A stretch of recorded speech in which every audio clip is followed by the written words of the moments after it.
Pace is dropped on a Friday here at Soccer Down Here, Soccer's Morning Show. John here, you there. There's a lot to talk about this morning, newsy stuff. And so we'll be bouncing around all over the place when it comes to all the news to get you ready for the weekend. We've got some news on some possible transfers, folks coming back to Major League Soccer, folks not happy with hires in certain cities in Major League Soccer. We've got that to get into as well. Folks changing their addresses officially, and former coaches sticking up for those players with the changes of address. The Twos made a signing. Javier Armas is now in the fold for the season. We know that Club World Cup and Gold Cup will be on opposite coasts in 25. Morning, Alex. We've got a bit of an update on Sheikh Jassim, apparently now wanting an apology after information was published, and he's saying, no, that's wrong. So we'll get into that. Busy day for Ben Jacobs, by the way. Must follow on the 280 character at Jacobs Ben when it comes to information overseas. Let's see. Opening kickoff, we know what that is. We have a Reading update, and we always know that traditionally, sadly, these days, that ain't good. It looks like the World Cup final is going to be in Dallas, Texas on the 4th of February. We will know the where, the when, and then the queue starts and trying to get tickets and all those kinds of things. Morning, Knicks. Glad that you are here on the day side. You mentioned that we went when we went night side back on Wednesday night, that sometimes the day gig kind of gets in the way. Glad you're here on a Friday to kind of wrap the week. Steven Gerrard has signed a new contract, even though he hasn't won since, I think, October. So good work if you can get it. And like I said, we'll take the tour and go over all the news today that is fit to print as we go. I wanted to start this morning with the opening kickoff. And traditionally, as you know, opening kickoff can go a bunch of different directions. And about 6 weeks ago, Troy Deeney got hired, first managing gig. And he lasted 29 days. And the reason that I bring this up, and if our friends from Beyond Goals are able to join us at the bottom of the hour with weather permitting and the real world getting in the way sometimes, I wanted to kind of ask about this as a part of our conversation. So Troy Deeney, morning, Tom, sacked after 29 days, 6 matches. He was criticized for publicly blasting the players after their last loss. Now, right now, for those of you that aren't, living and breathing by the tables in the lower divisions in England, Forest Green is having problems this year. They are in League Two, which is the Prem Champ, 4th division. They're the 4th level of the pyramid in England. Forest Green is right now in one of the 2 relegation spots to head back to the National League. And they are 7 points from safety. They have passed the halfway point of the season. They played 26 matches. They've only won 4. Averaging a goal a game scored, and they are giving up on average a little under 2 a match. They're doing tremendous things off the field. They've become noticed worldwide for their sustainability efforts and making sure that everything that is encased in the arena and the operation of the franchise is totally sustainable. Fantastic stuff and fantastic ideas there. So Deeney was picked up to be manager. And remember, this is his first gig. So he joined them as a player coach in the summer, and then he was promoted to manager about a month ago after the club's owner, Dale Vince, sacked the former Southampton assistant, David Horseman, who was also handed his first senior management role. Thursday, Deeney was handed a 4-game touchline ban by the FA for using language that was, quote, improper and or abusive and or insulting and or threatening. So I don't know how many sections of the flow chart we have here, but there are 4 options. And it could have been improper, could have been abusive, could have been insulting, could have been threatening, could have been a combination of all 4. Could have been 2, could have been 3, could have been all 4. Don't know. Sent off during his 2nd game in charge. So this is literally stuff that happened like 3 weeks ago. He was written up by the FA for stuff that happened like 3 weeks ago during festive fixtures. Got a 4-game touchline ban. After that defeat, the last game in charge after their trip to Mansfield, postponed in midweek, he hit out at his players. This is from our friends at The Guardian. This is how they phrase it. Deeney said that he would rather watch Antiques Roadshow than his own side, than his own team. Lost 3 and drew 3 in his first 6 matches. He'd accused Forest Green's players of being inmates running the jail and said there were too many babies top to bottom. One player he went after for being late. One player who we remember from the penalties in the playoff promotion finals, Funkadi Dabo. He said Funkadi Dabo was not good enough for 5, 6, 7, 8, 9 weeks. Deeney added, I've just told him in front of everyone 6 months ago that kid had a kick to go into the Premier League. Now he won't get a game in the National League. He's faster than everybody on pure ability, but he gets ran past every game, never makes a tackle, and every time the ball comes to him, it looks like he kicks it with his shin pads. That's the reality of it. After the loss to Harrogate, Deeney said to the local radio, we haven't even hit rock bottom yet. That's the worry. Dale Vince, who bought Forest Green in 2010, said it was wrong for Deeney to talk to his players as he did. Vince said, I think it was a mistake. I don't think that's the way to coach a team of people and to bring a team of people together. Of the decision to relieve Deeney of his duties, the owner said these are decisions nobody likes to make, but we've acted this way to give Forest Green Rovers the best possible chance of improving results, climbing the league table. We wish Troy all the best for his future and thank you for his efforts. So it was 3. It was 3 sentences of saying, don't let the door hit you on the way out. So Troy Deeney didn't last very long in his initial gig, but the questions that are attached to all of this come to managerial style. And that was what I wanted to bring up as one of the questions this morning. When it comes to style and stylistics and managers and what you can say and what you can't, all those kinds of things. Was Troy Deeney out of line? Was Troy Deeney out of line? I know a lot of times we sit there and, we say that there are certain things that you're supposed to say, certain things you're not, these days especially. Or was this just a case of Deeney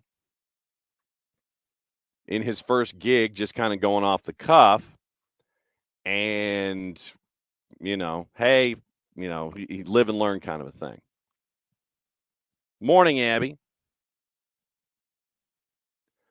So that was an interesting thing. You get your first gig, and then 6 matches later, you're out the door. So that is the adventures of Troy Deeney. Troy Deeney was being honest in his own right. Was it too honest for his own good? So we'll see. Let's see. Who did I miss this morning? Morning, Hutch. Morning, Tom. Leadership on parade, yes. So, and so now Tom drops into the comments, Jose coming stateside. Now you're having me fish through rumors.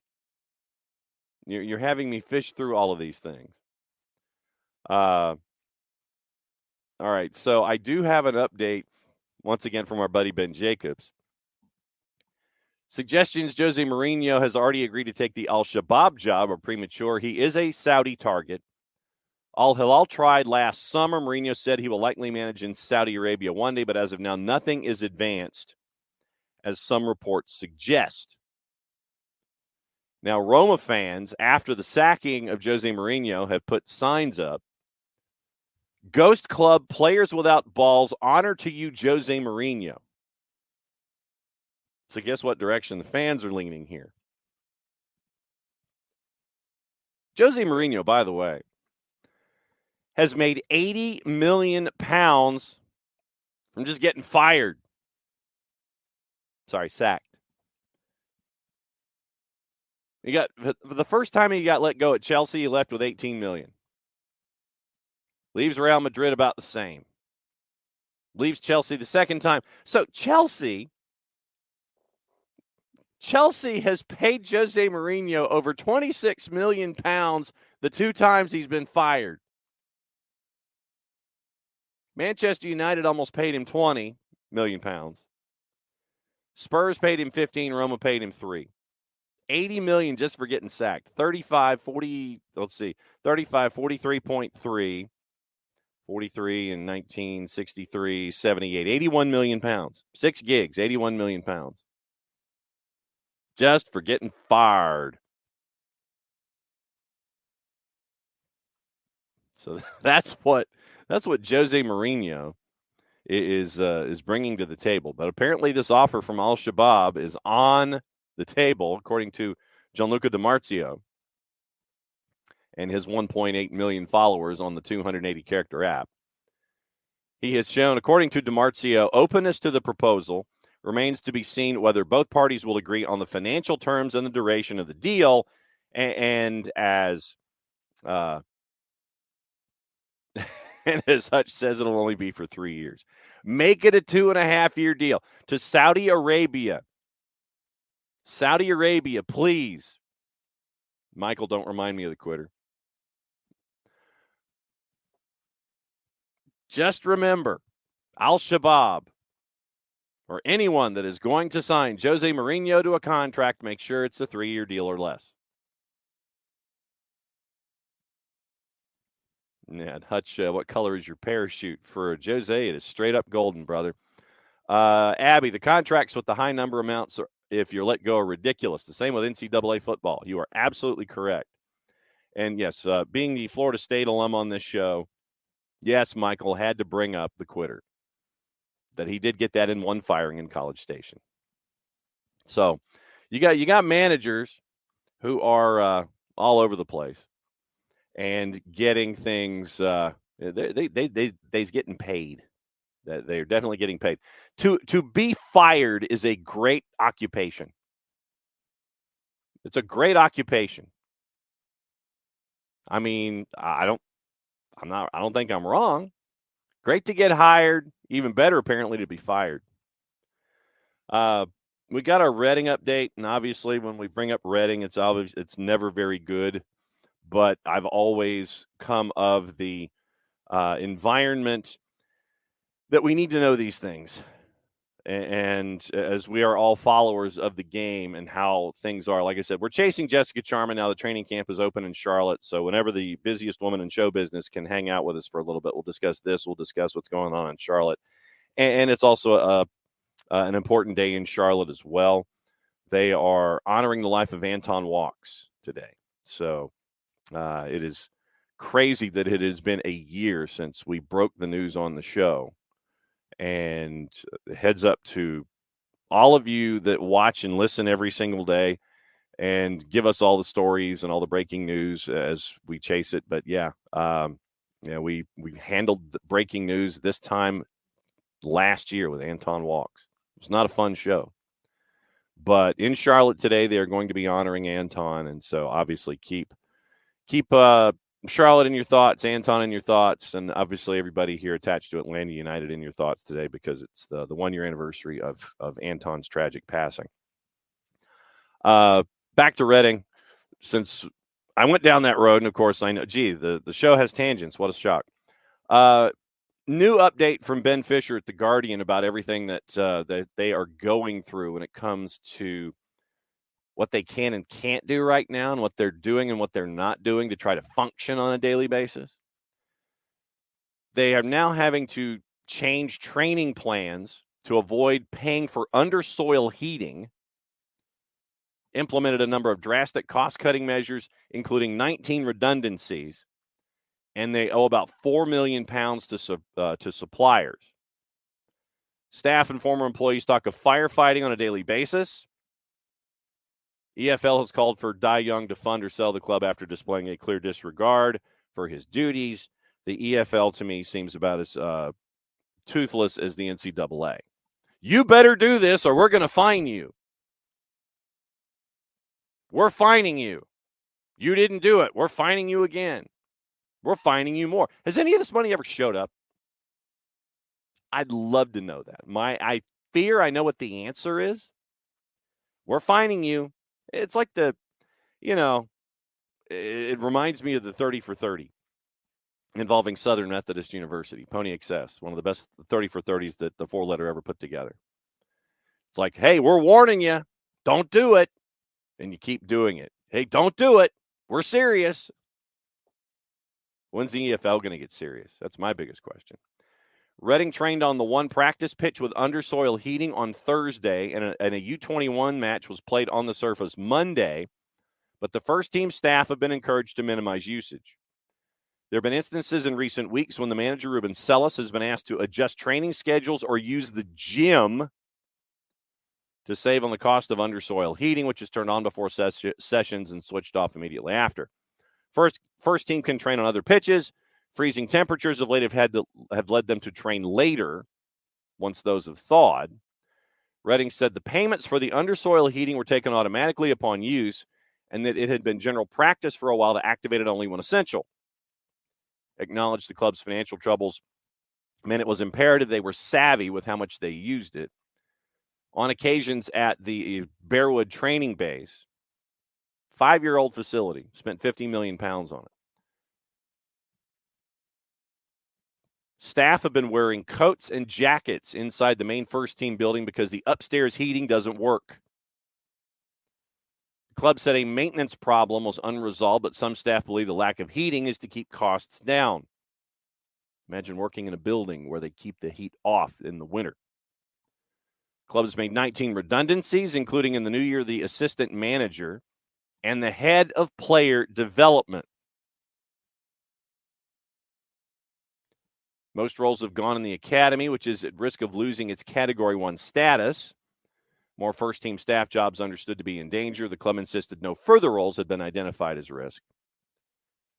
The data company Stats Perform, which provides Opta data, has frozen the account with the club, and the catering firm Levy Restaurants, we know them, they pulled out of the training ground but remain at the stadium. Medical staff are sourcing meals for the players. When Dai Young acquired control of the championship with the club with his sister Daishu Lee in 2017, they were thought to have invested £250 million in an attempt to reach the Premier League. Now they're taking measures to save pennies. Post-match food provided at the Women's FA Cup tie at home to Wolves last Sunday has led to illnesses among both sets of players, forced Wolves to postpone a game against West Brom because a number of their squad were affected. So the possibility of serving bad food is there.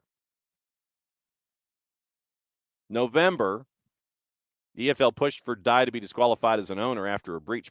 And this independent panel, the independent panel felt such an action would not solve Reading's problems. Then the EFL needs to put it in receivership. They need to take over. We've seen it before. In this part of the country, in this part of the world, if there's a team that is really lacking in ownership, the league takes it over. The league should take it over in this case. But the independent panel said it's too harsh. Independent panel is a crock.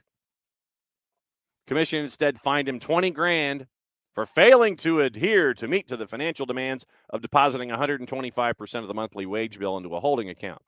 A suspended £50,000 fine activated last Friday after he again failed to meet the demands.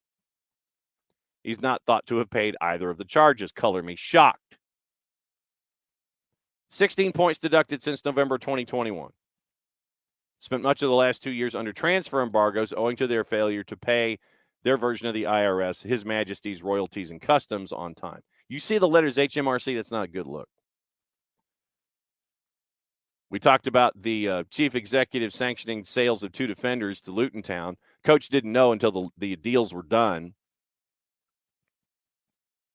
One player is stuck on 14 league starts. If he makes another, he gets a £2,000 a month pay raise. Before Christmas, the club terminated the contract of another player who'd signed a 4-year deal after arriving from Liverpool, saving the club about $200,000. 3 or 4 parties interested in purchasing the club, but they have non-disclosure agreements. And there are concerns within the club that buyers could run a mile because of the bleak financial picture. Reading and Wigan, 2 teams in the bottom, they play each other tomorrow. Overnight stays have largely been scrapped. You bus in, you bus home. It's like minor league baseball. One staff member said, "We cannot move on as a club unless we get new owners." Football Supporters Association is encouraging clubs to show solidarity by having a minute's applause in the 16th minute. And that was the minute when last week Reading's fans invaded the pitch against Port Vale and caused the match to be postponed. One club has already said they're going to do it. Reading could face a suspended points deduction as a sanction for the invasion. Because remember when Blackpool was in the Premier League back in 2015 and fans smuggled chickens into the stadium and released the chickens on the pitch? You had that too. So it's pretty bad. It's pretty bad right now at Reading, and it's a shame. So we're keeping an eye on those kinds of things. And as kind of discussing how things are with owners, ownership, coaches behavior, we get to catch up with our mogul in training. The mogul in training, and if you haven't been paying attention, there are some serious signings going on. I don't know if this gentleman coming up is at liberty to discuss said signings. We will see if he can. It's been released. Information has been released about folks. There's a lot of folks being brought to a roster. Time for catching up with the mogul in training. It's the bottom of the hour.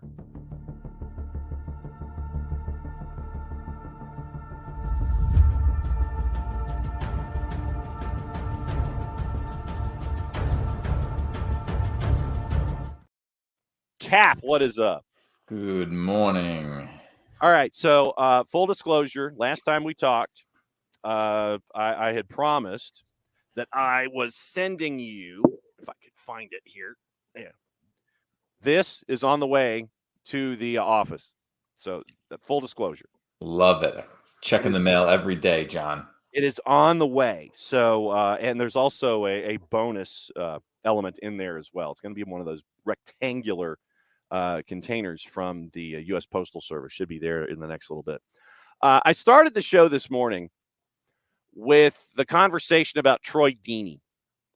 And he was hired in his first, he was a player coach for a club, the Forest Green Rovers, and they're in League Two right now in the 4th level of the pyramid in England. He got promoted he was a player coach. They sacked their manager. He got promoted. And his promotion to head coach lasted all of 6 games.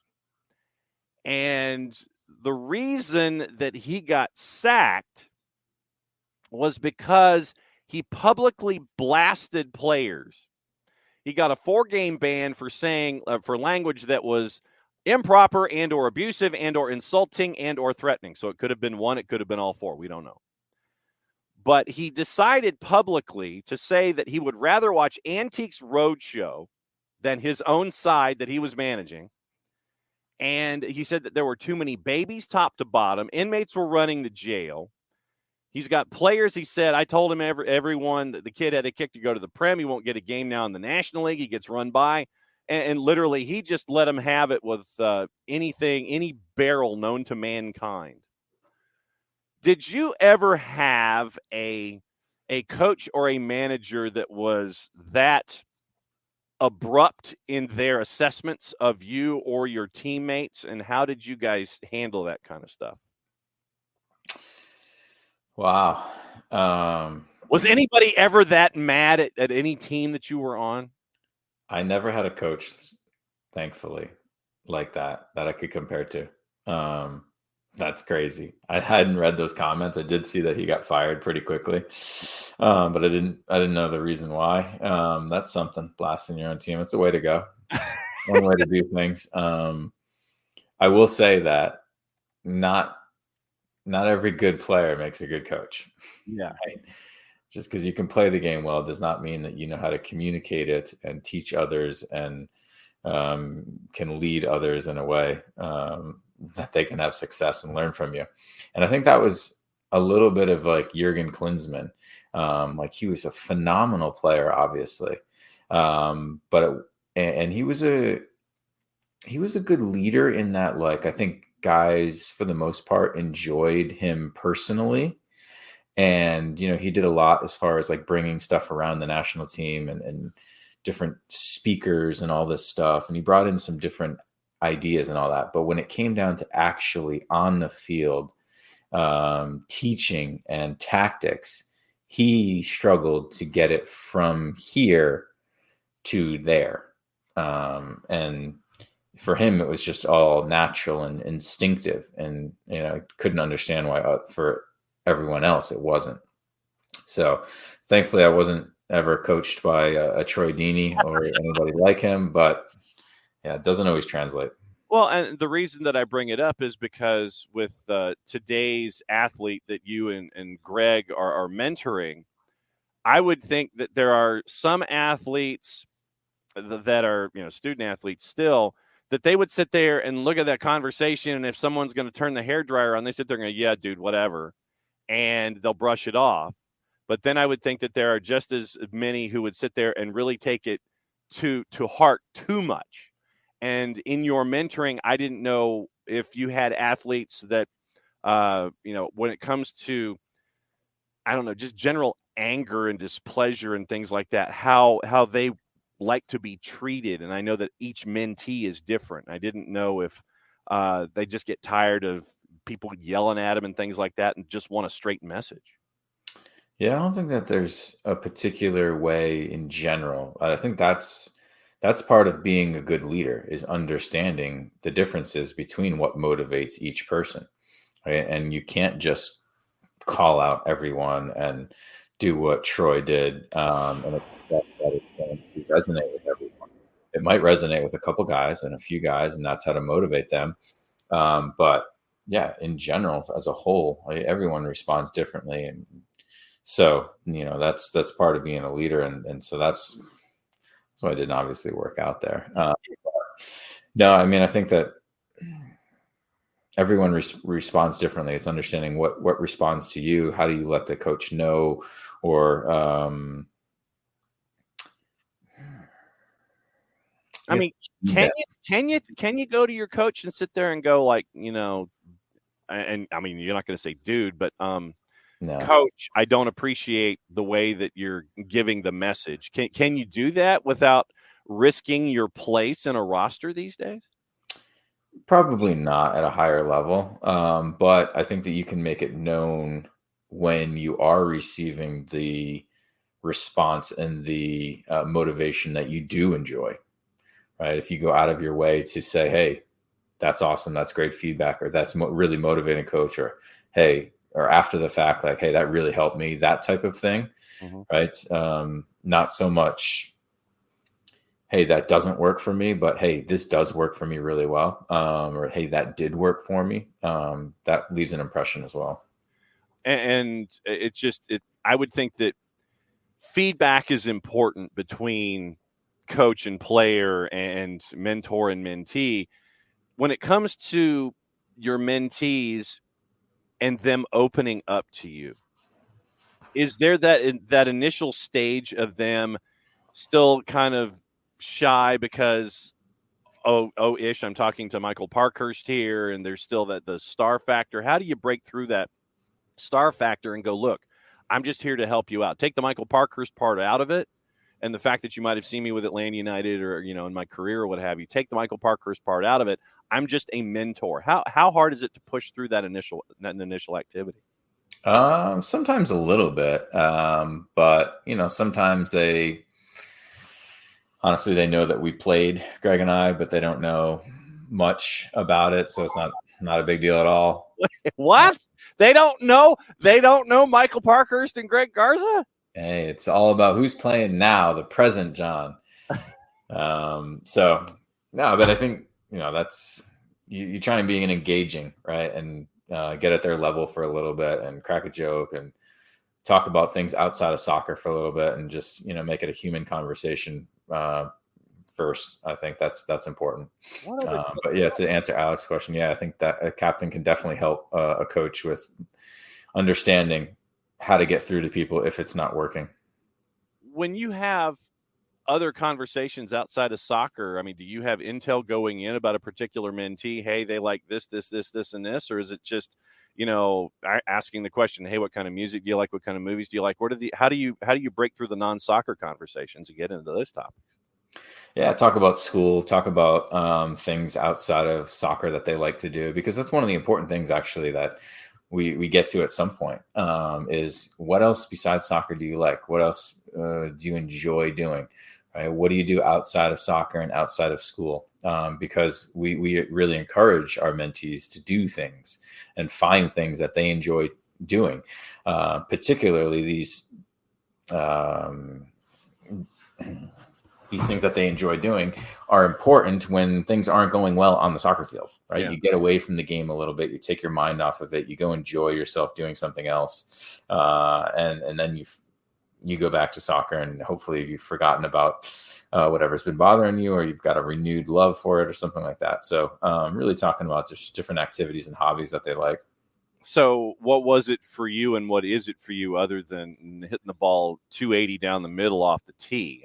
So when you were a mentee's age, what other stuff did you do to take your mind off of soccer when you had that 35 seconds when you weren't doing soccer?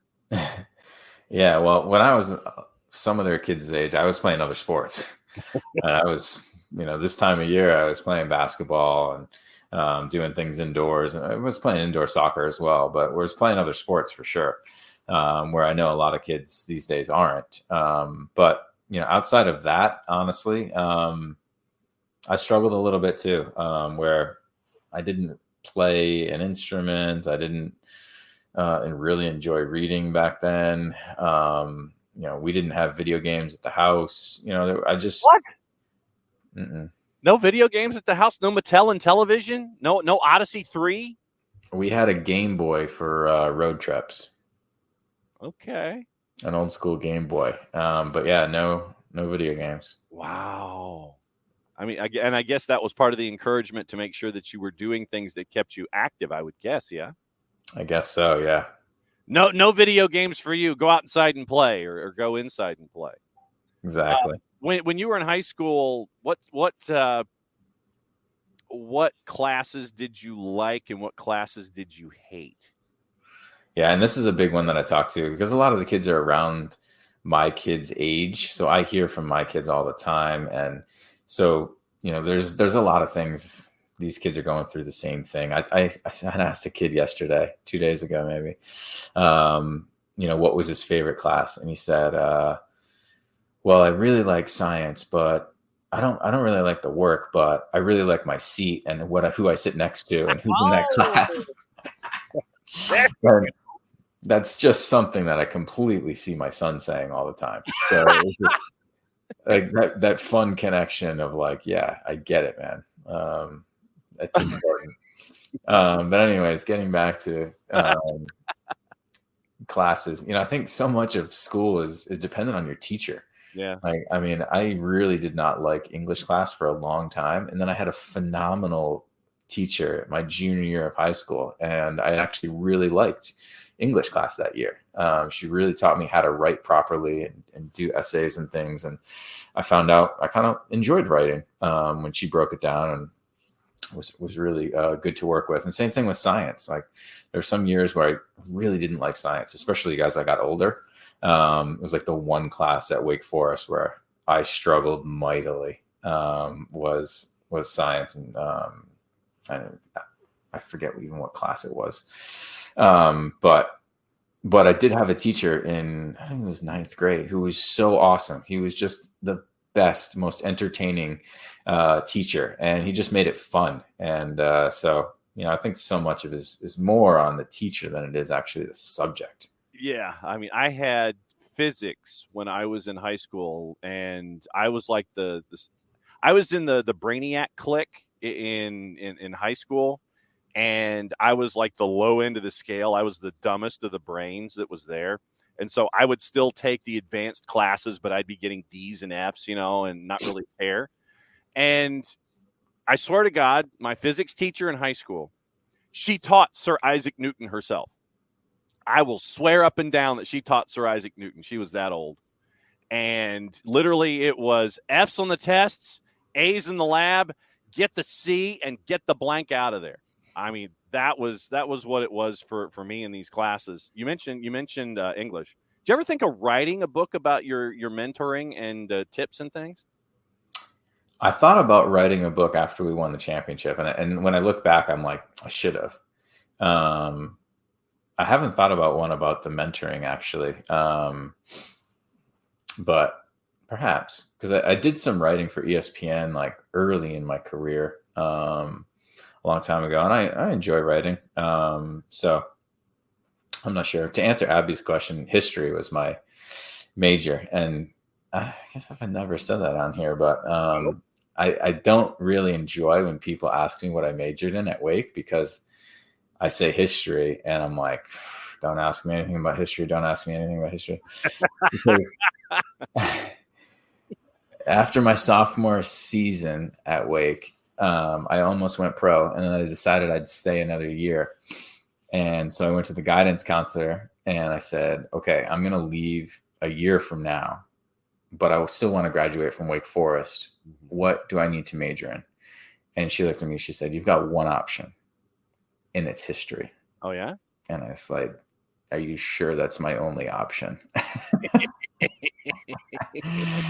And some history I didn't mind, but we had a really nice teacher at Wake who loved the soccer team, and she didn't teach the most entertaining parts of history. So, but I took a few of her classes.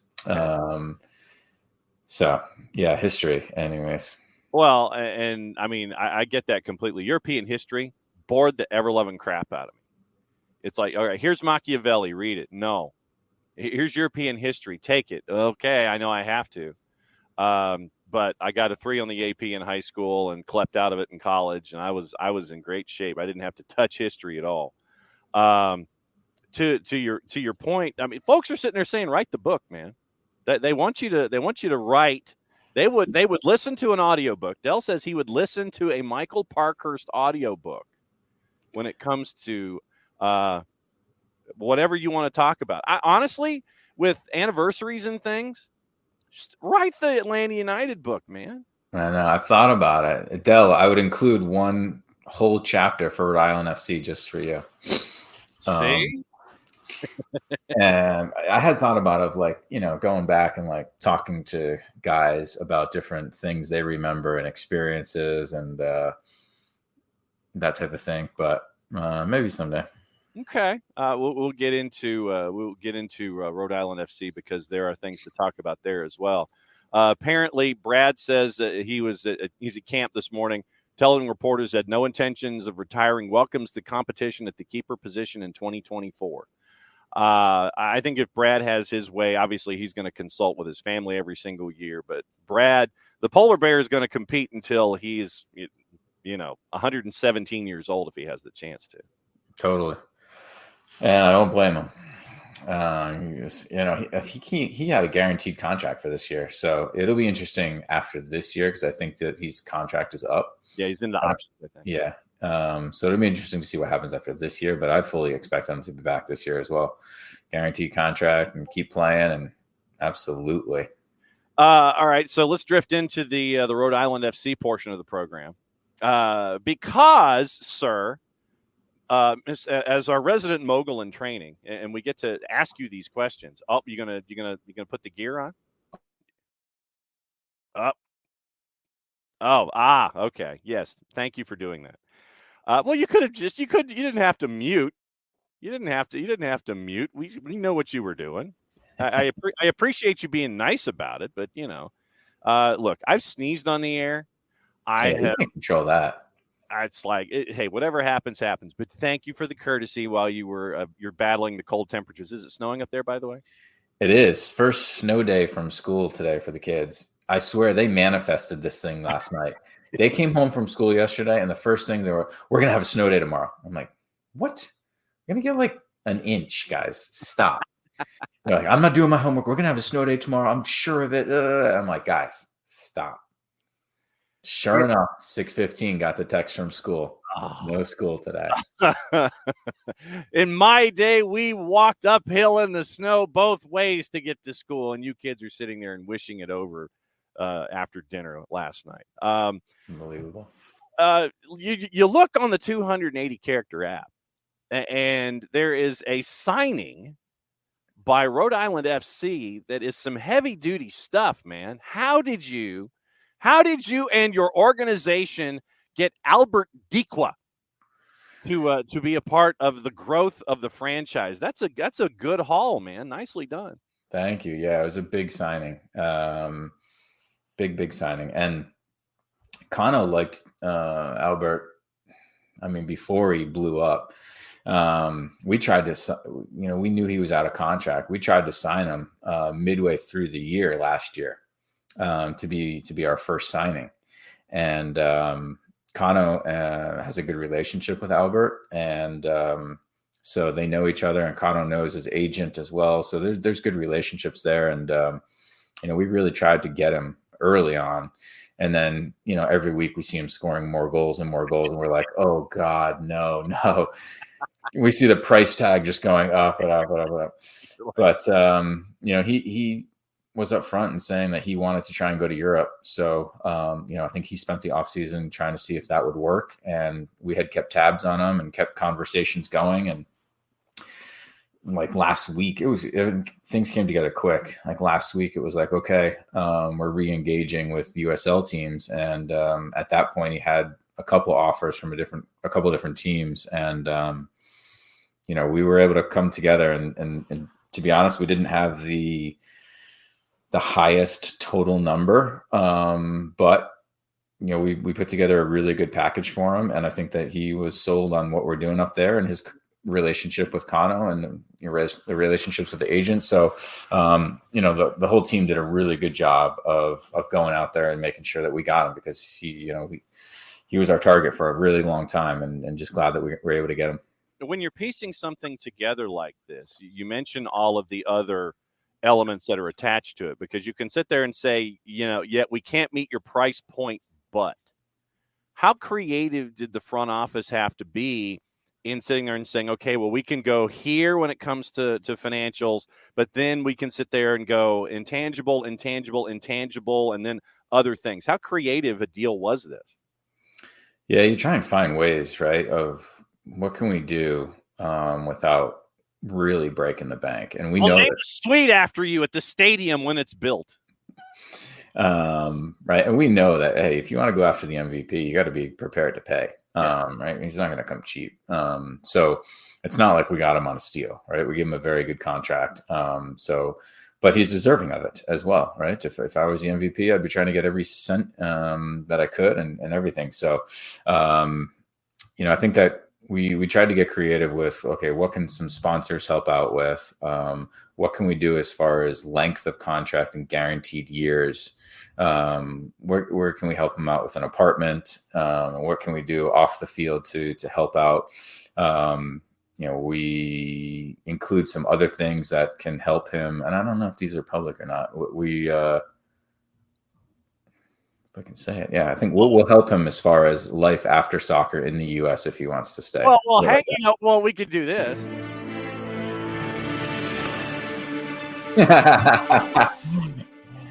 we give you the breaking news sounder if you want to do that kind of stuff. We'll help them in the green card process. And we've got very good connections within Rhode Island that we felt like we can give him a real. We'll get it done. Is what I'm saying. Yeah, like I said, I didn't know how creative you have to be in a situation like this. Obviously, the contract. My guess is you're giving him outs for if a club in Europe comes knocking on the door. If you meet our transfer fee, these kinds of things. But we'll do you a solid. These kinds. Yep. I would anticipate that this is all over the place. This sounds like about as three-dimensional a contract as you have to put together if you're bringing in somebody like Albert Dequa. For sure. Yep. And there's a release clause in there as well in case somebody comes knocking. And we probably didn't even need to put it in there. It's more for his well-being in the mind, because we want to be a club that if teams come knocking and it's a better opportunity for them, that we, for the most part, obviously we have to look out for ourselves and do things responsibly, but we want our players to use us as a stepping stone to get somewhere else. And that's for a lot of people within the organization, Kano included, right? We don't want this to be Kano's only step as a head coach. Like, we want him to do bigger and better things sometime in the future. That's not to say we hope that happens in the next year or two. But we want players and people with those aspirations, because that's what's going to push us in the near term.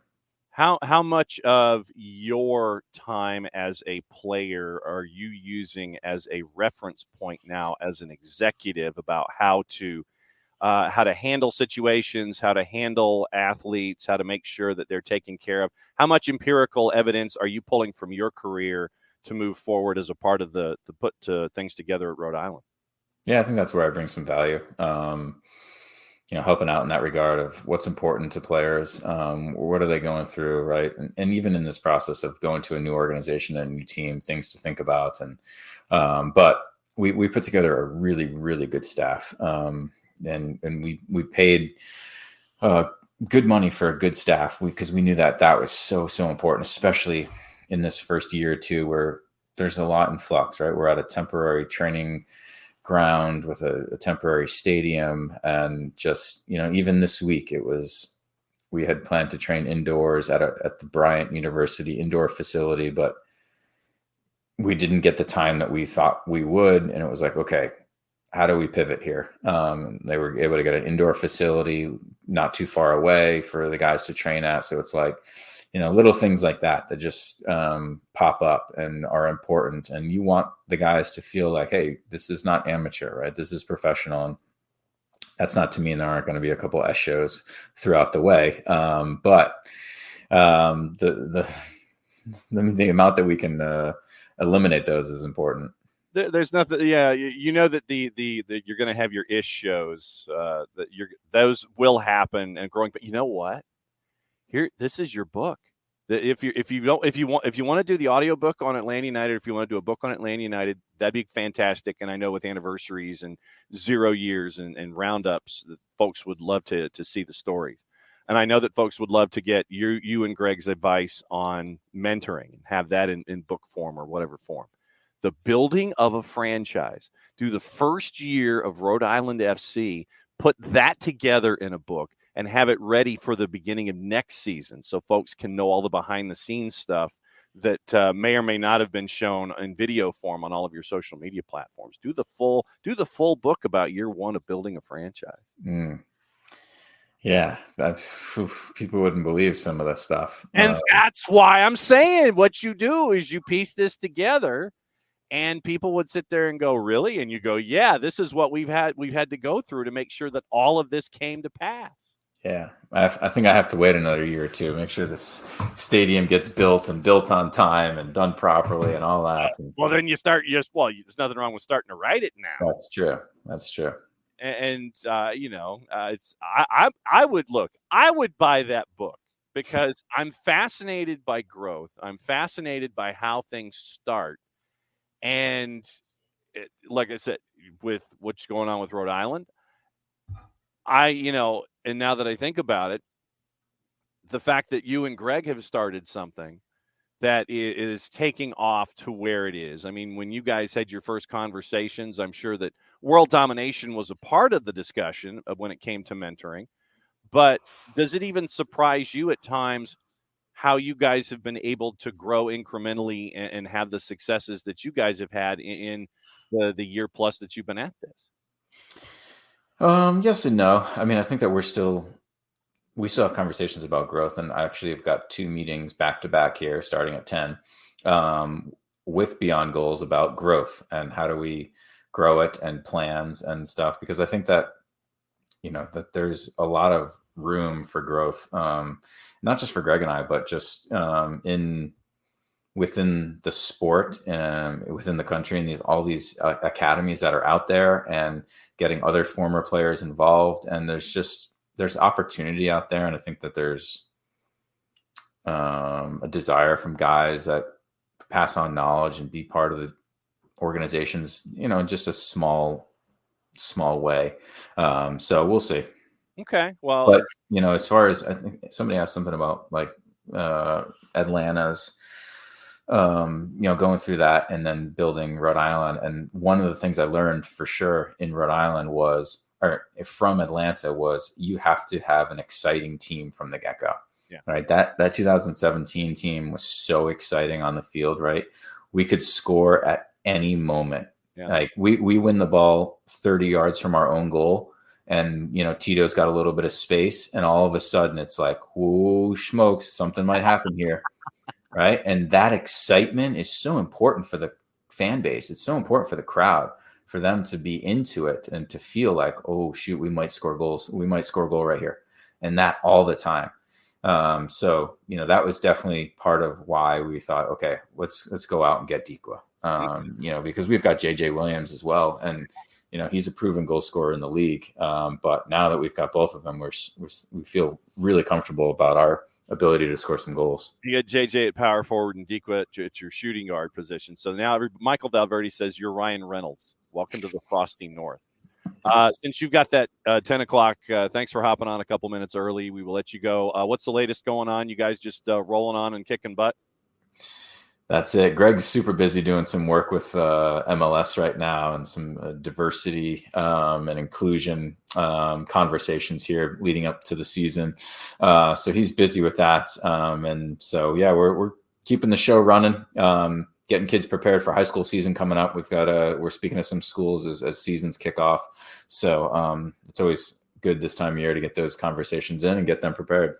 At MF Parkhurst at BG Mentoring, go to your 10 o'clock. Have a good weekend, guys. Thanks. That's Cap. It's good to have Michael on. And he's got like 10 o'clock meetings. Yeah, Abby. So he was a history major at Wake Forest. And obviously we'll post the Parkhurst interview later on today. And so he was a history major at Wake Forest, and he was leaving a year early. And he needed consultation as to what degree he should take. And they said, okay, you want to do that here at Wake Forest, and you're trying to leave and become a professional and go to history. And he's not a big history guy. So he's got a history, and that's why he admitted that's why he doesn't necessarily talk about it, because he's a history major, and just don't ask him about like European history and things like that. So, yeah, so that was we need to give him topics now. Yeah, when he comes back in, Hutch, we need to talk about Shay's Rebellion, John Brown's Raid, those kinds of things. We'll see when Cap comes on in a couple of weeks. We'll give him a history test in a couple of weeks. But no, I would legitimately buy if Michael wrote a book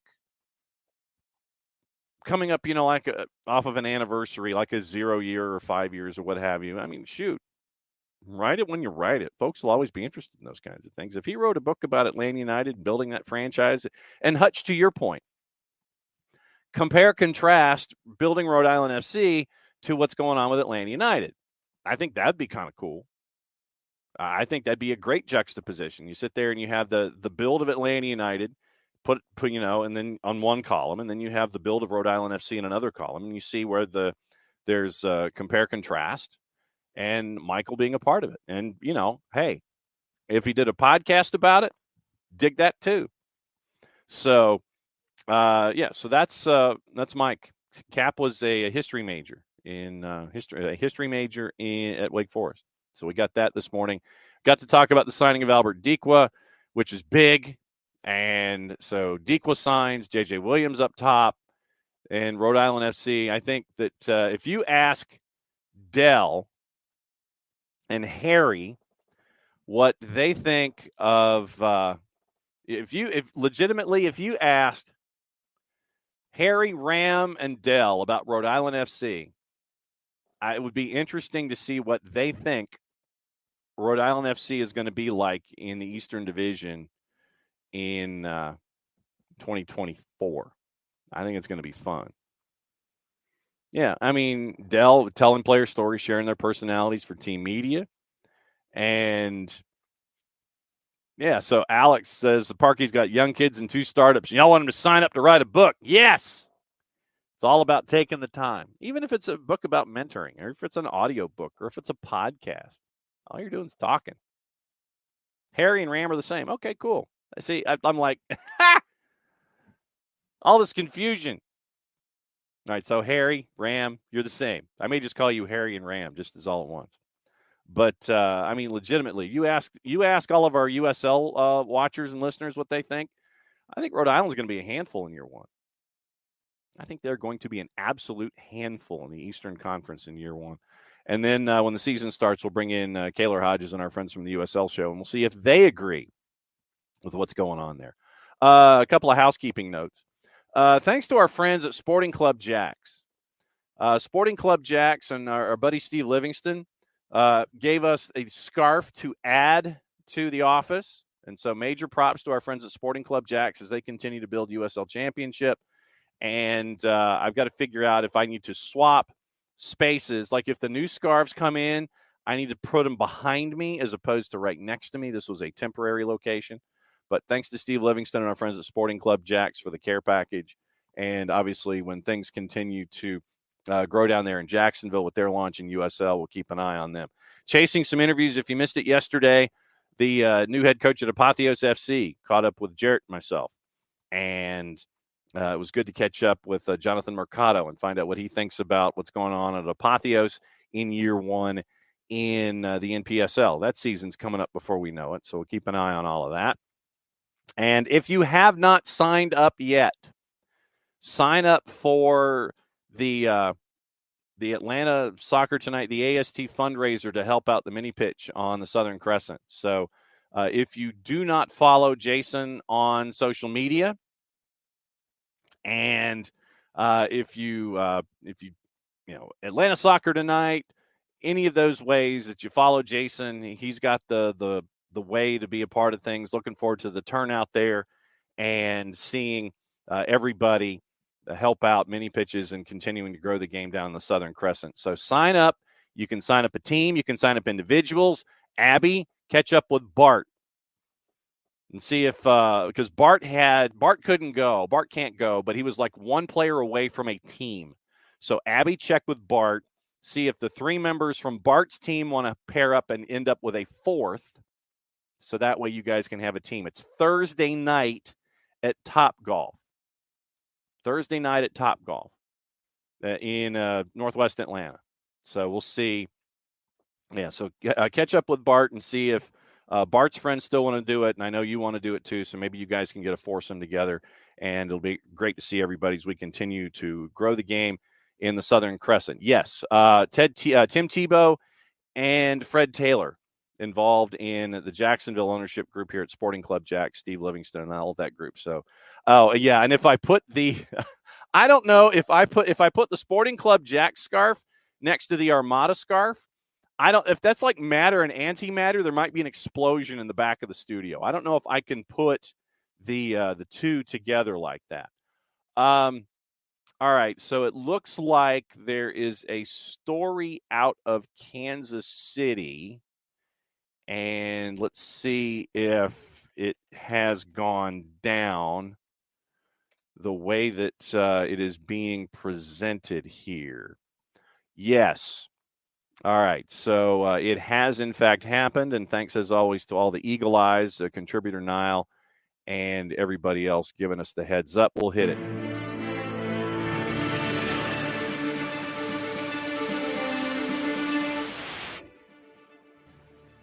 Sporting Kansas City has rescinded the contract of Gavin Wilkinson.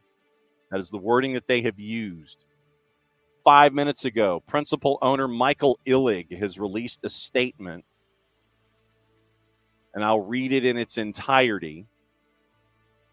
We want to share with the Sporting Kansas City community that we have mutually agreed with Gavin Wilkinson to release him from his recently announced role with our club. In making this difficult decision, we want to first acknowledge the passion of our fans, our community of supporters, our partners, and our stakeholders. Together, they comprise our deeply valued sporting family. Our action today demonstrates our long-standing, unequivocal respect for their voices and the belief we are all stronger when we listen to one another. We ran a diligent and exhaustive process to identify our new sporting director. It was grounded in the deeply held principles and standards we've adhered to since the day we acquired the team. That said, the impassioned response from our fans reinforced to us a fundamental philosophy that has driven us since day one: to honor and protect our valued relationships. It is in that spirit that we take this action today, reflective of our abiding appreciation for our unrivaled SKC fans and our Kansas City community. That is 6 minutes ago from principal owner Michael Illig at Sporting Kansas City. Sporting Kansas City has rescinded the contract of Gavin Wilkinson and rescinded the hire.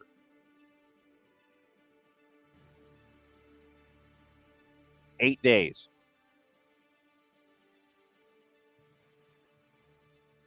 So that is it for Gavin Wilkinson in Kansas City. That had given itself its own hashtag, by the way.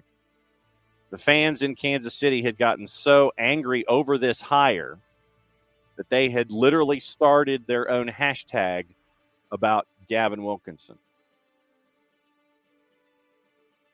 Massive pressure from the fans 8 days after the hiring.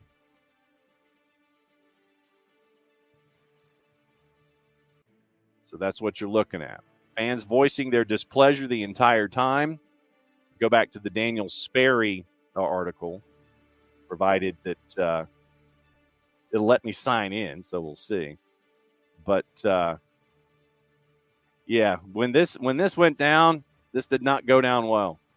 Did not go down well. And 8 days later, Gavin Wilkinson's contract has been rescinded.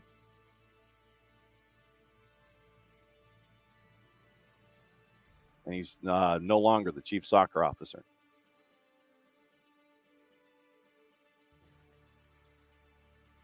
So that's the latest out of Kansas City.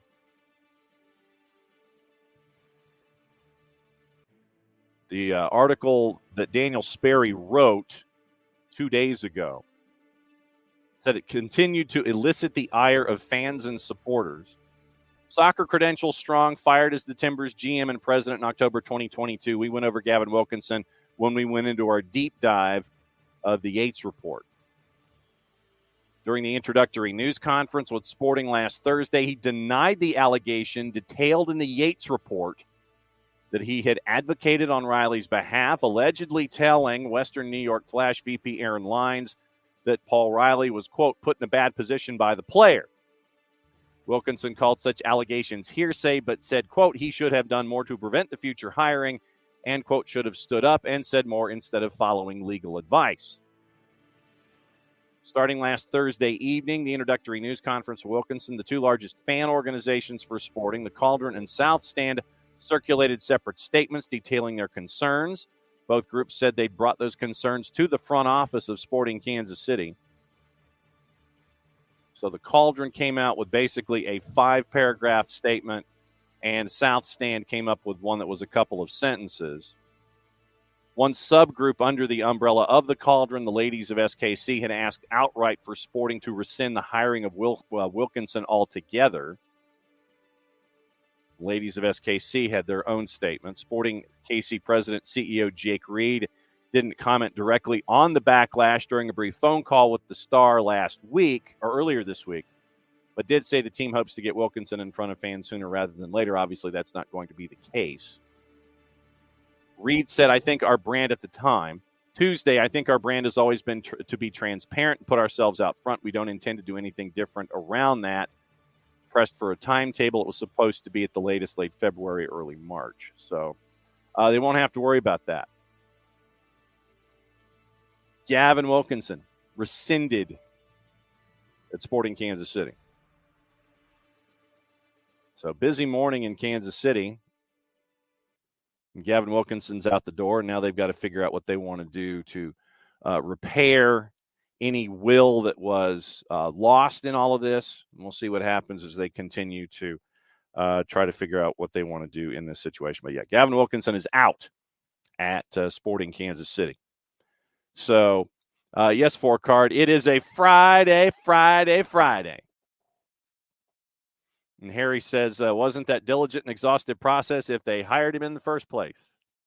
Yeah, it wasn't that diligent, yeah, and exhaustive if they hired him in the first place. Alex, I mean, right now is always the second best time to do the right thing if you didn't do it yesterday, but talk about stepping on a rake that you put right in front of yourself. So, yeah, Sporting Kansas City fans for the win. Ropes, yep. Ropes, Sporting admitted they made a whoopsie. So, and this is one of the things that I will always appreciate with everybody here in the Twitch pitch is that you guys are as lightning as it comes when it comes to bringing stories to the fore. And I always appreciate that because this being the morning show that it is, yeah, we like to have fun. Yeah, we do like to discuss things, and we like to kind of go off the rails and have great guests and things like that. But at its core, it's the news. And looking at all the topics of the day, and when something like this happens, you guys are right on top of it, and we can dive right into it. So tip of the hat from me always to you guys for keeping an eye on things as we go. Because I did have on my list the Matt Evans story from KMBC about Gavin Wilkinson, and Sporting Kansas City beat us all to it. So that's where we are. Couple of other updates on just dates and things. It looks like She Believes Cup final is going to be April the 9th in Columbus. That news kind of trickled out yesterday with the semis here in Atlanta on the weekend before on the 5th. Brian McKay said yesterday it looks like Columbus and the Death Star is going to be the home for the She Believes final on April the 9th. Looks like the World Cup final is going to be in Dallas at Jarrah World, in front of probably more than 100,000 in the building, more outside, big screens. You know that Jarrah World is probably going to have a good 110,000 and a lot of other folks in the parking lots, and it'll be out of control, no real surprise. February 4th is a date that we all need to kind of keep an eye on. February 4th is the date where all of the matches for World Cup 26 will be announced. We'll know venues, we'll know places, we'll know where we're going. We'll know all of that stuff going forward. And we will probably be in Dallas for the final as we kind of look at our as we look at our calendar a year and a half from now. But the studio in Dallas is probably going to get some work. So we'll let you know what's going on there. But February 4th, keep those in mind. We'll go over all of that when they make the announcement, and we'll walk through it that day and discuss what is going on. I guess I should write it down on the calendar in case we have to do something live on a Sunday. Wow. Okay. So on a Sunday afternoon, or some point on a Sunday before our high school schedule, World Cup 26 venue announce. All right, we might have to do a special on Sunday the 4th. So, and there's also talk, as Abby mentions, that it looks like the media hub might be in Dallas as well. So we'll see.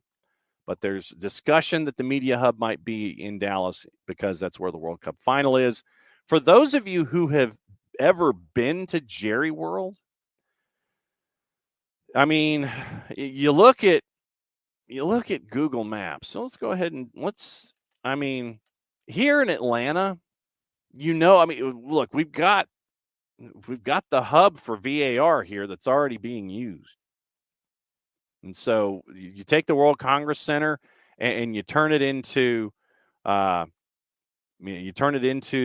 mega location that it's always been in the past for big ticket items where all the media seem to go. And hey, look, VAR is already there. So it would make a whole lot of sense to me to have the hub here for the media, even if the final is, someplace else. All right, so AT&T Stadium in and of itself, you've got Choctaw Stadium down the street. You've got Globe Life down the street. So that might be one of it. Just to let you know, we do have a studio available to us in Dallas, and so we will find out what we're staring at in 2026 when it comes to being there. But you've got a couple of stadia nearby to do live shots and what have you, and restaurants and things, but there really doesn't seem to be a whole lot of, there's like parking lots and things. But if you're looking for actual venues to house a media center per se, might be Choctaw, might be Globe Life, something like that, if you want to do something like that. And that's like the next block down or a couple of blocks over.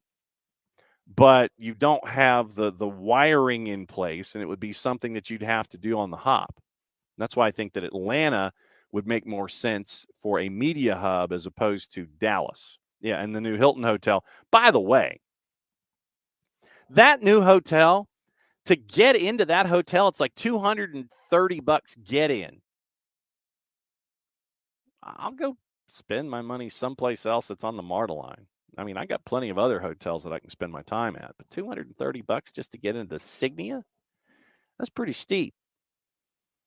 Yeah, it's right there at the end of the other end of the Home Depot backyard, but $230 get in for that place. That's a bit much, but that is going to be reserved come World Cup and Copa America and all those things.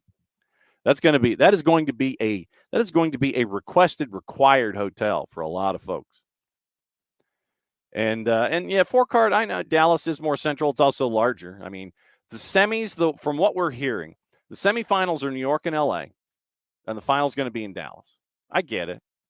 I mean, SoFi's back in business, and especially if someone was going to sit there and say, well, Mr. Kroenke, sir, we could do it at the Rose Bowl and have 100,000 people there. Or we could have it in your venue, and you could, make your mind up. But you kind of figured that it was just because who's going to pay for it, all these kinds of things. That when somebody says no and somebody says yes, that's the beginning of a negotiating point. And so probably, Stan Kroenke said, I ain't paying for the whole thing. And somebody at FIFA said, okay, how about this much? No, how about a little bit more? They met somewhere in the middle. SoFi will get SoFi's resurrected as a venue. And it's MetLife, the Meadowlands, and it is going to be SoFi, from what we understand, for your semis. Dell, the tickets are going to be for $11 billion. $11 billion. What I would do if I were you, is to enjoy the World Cup experience, I would find the venues with some of the burgeoning nations, some of the growing clubs, the growing countries.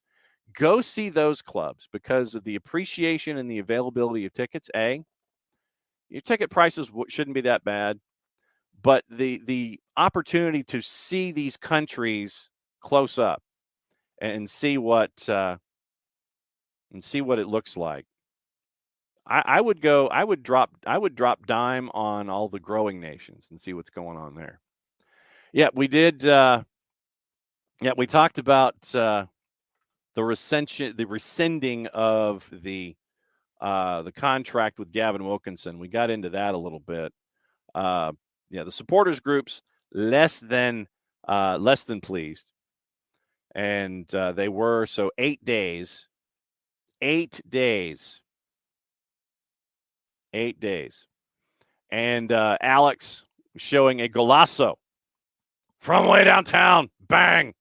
In the and now if you watch this particular goal in the Cape Verde, let's see who's and this is the other thing. If you have the opportunity to watch AFCON, you can do it at Fanatis, ftz.co/soccer down here. And all right, so Mozambique and Cape Verde. So let's see, 1836, probably from about 45. You can watch it on BN. Go to Fanatis, ftz.co/soccer down here. You can sign up for Fanatis. You get AFCON. You get For the Fans. You get CDO. You get Gold TV. You get the Brasileiro. You got the Carioca Championship, which is going on right now. That was on all night last night. But yes, seriously, more than anything else, for BN and AFCON, you get it on Fanatis. However you get your BNs, you can get it on Fanatis. Helps out the network, helps out the show. And from way downtown, 45 yards out, fantastic goal of the tournament. I would agree. From way downtown, bang. Does one team in MLS have rights to Griezmann? Not at the moment. I've heard Griezmann linked to all the big names. I've heard him linked to LA, both. That seems to be what we're staring at. There's also a rumor going on right now that Neymar is his contract is being torn up in the league that we neither condone, endorse, or cover with any great regularity.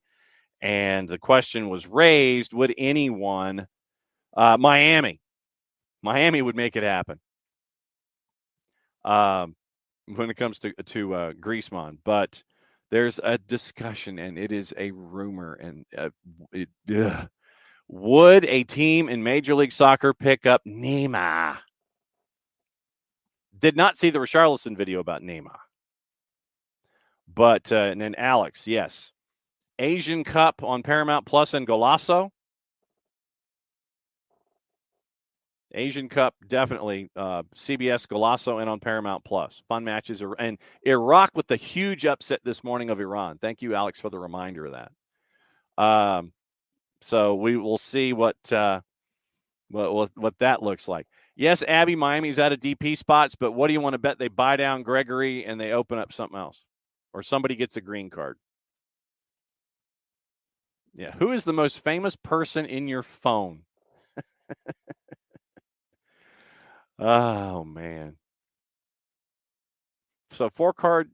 All right, so 4-card. Now you've said it and you've heard this straight up.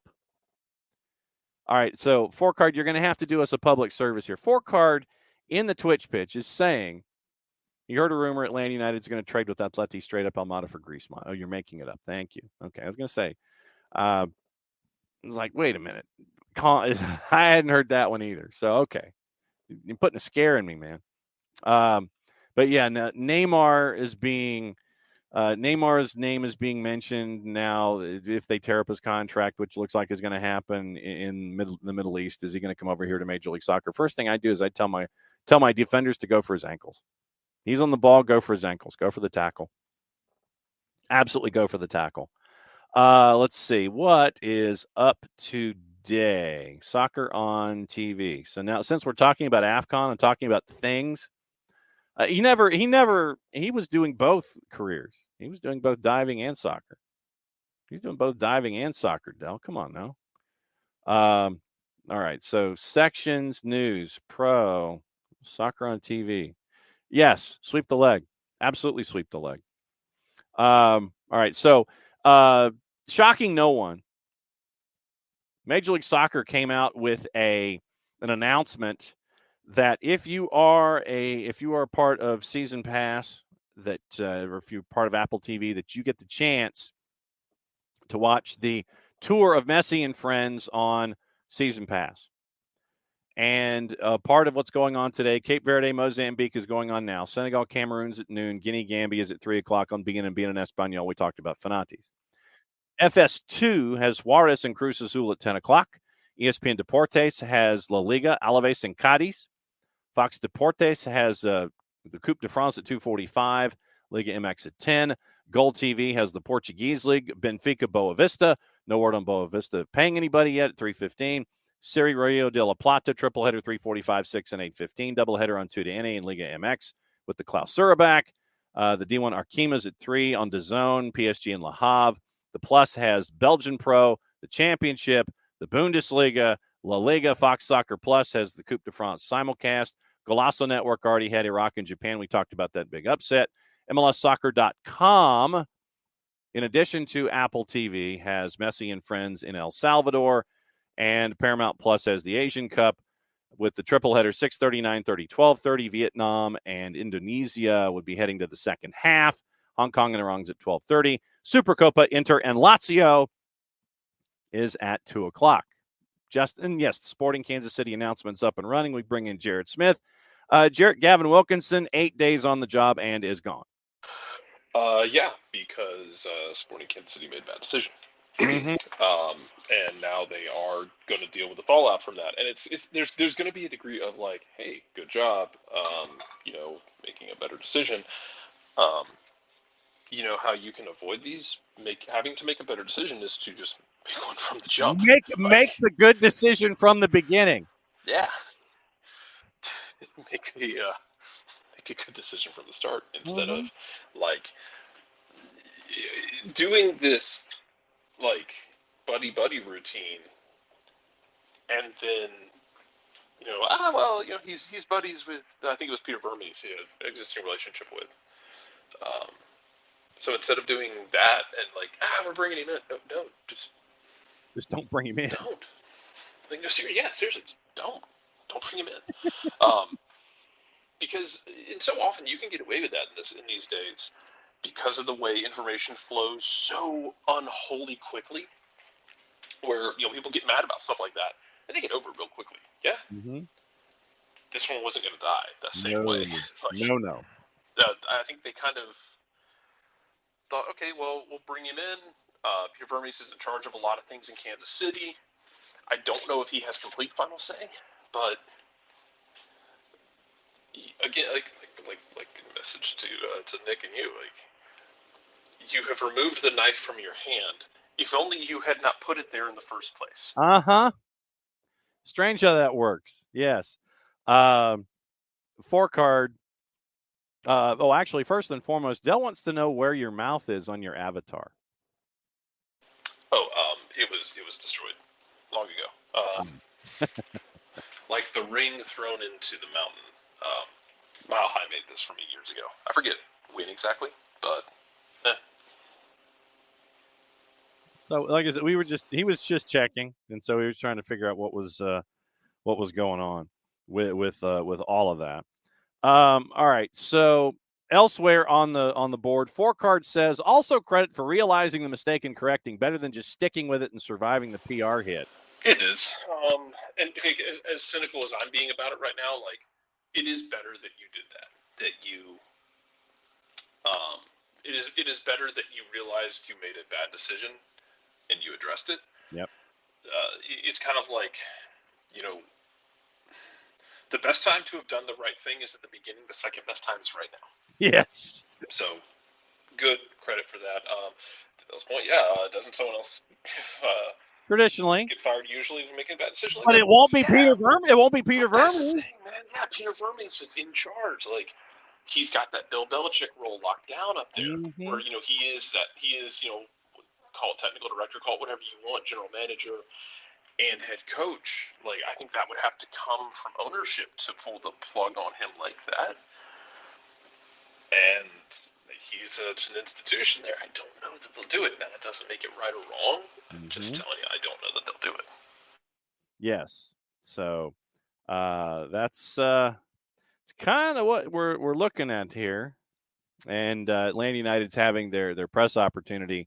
And Brad Gazan spoke earlier this morning. It looks like Gonzalo Pineda is speaking now, and he's running through the gauntlet. And we'll have the details on that when it's all over. A couple of other pieces of news. NYCFC signed Keaton Parks to a contract extension through 26 with options.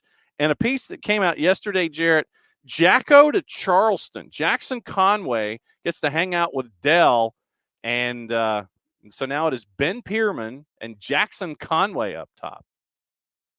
Yeah, and Ben Pierman did some damn work up there in year one. And I'm sure we'll be able to speak to it as well as anybody. Is you had Augie as an institution in Charleston. Yes, as much as you can have a USL institution, it was him, and it was Lily Ball in Pittsburgh. Yes, especially east of the Mississippi. Those were the guys. Augie leaves. You have one weird year where you decide to try and play a hard press that made no damn sense, and the team was just bad. Mm-hmm. Charleston spent a year being everyone's get right game. They Mm-hmm. win, and they got Ben Pierman, and now you get Jackson Conway. And look, I don't know what Jackson Conway's ceiling is, but I feel very comfortable in thinking that in that team in USL, he will be just fine, and might be able to get some traction going up to the next level, perhaps for him.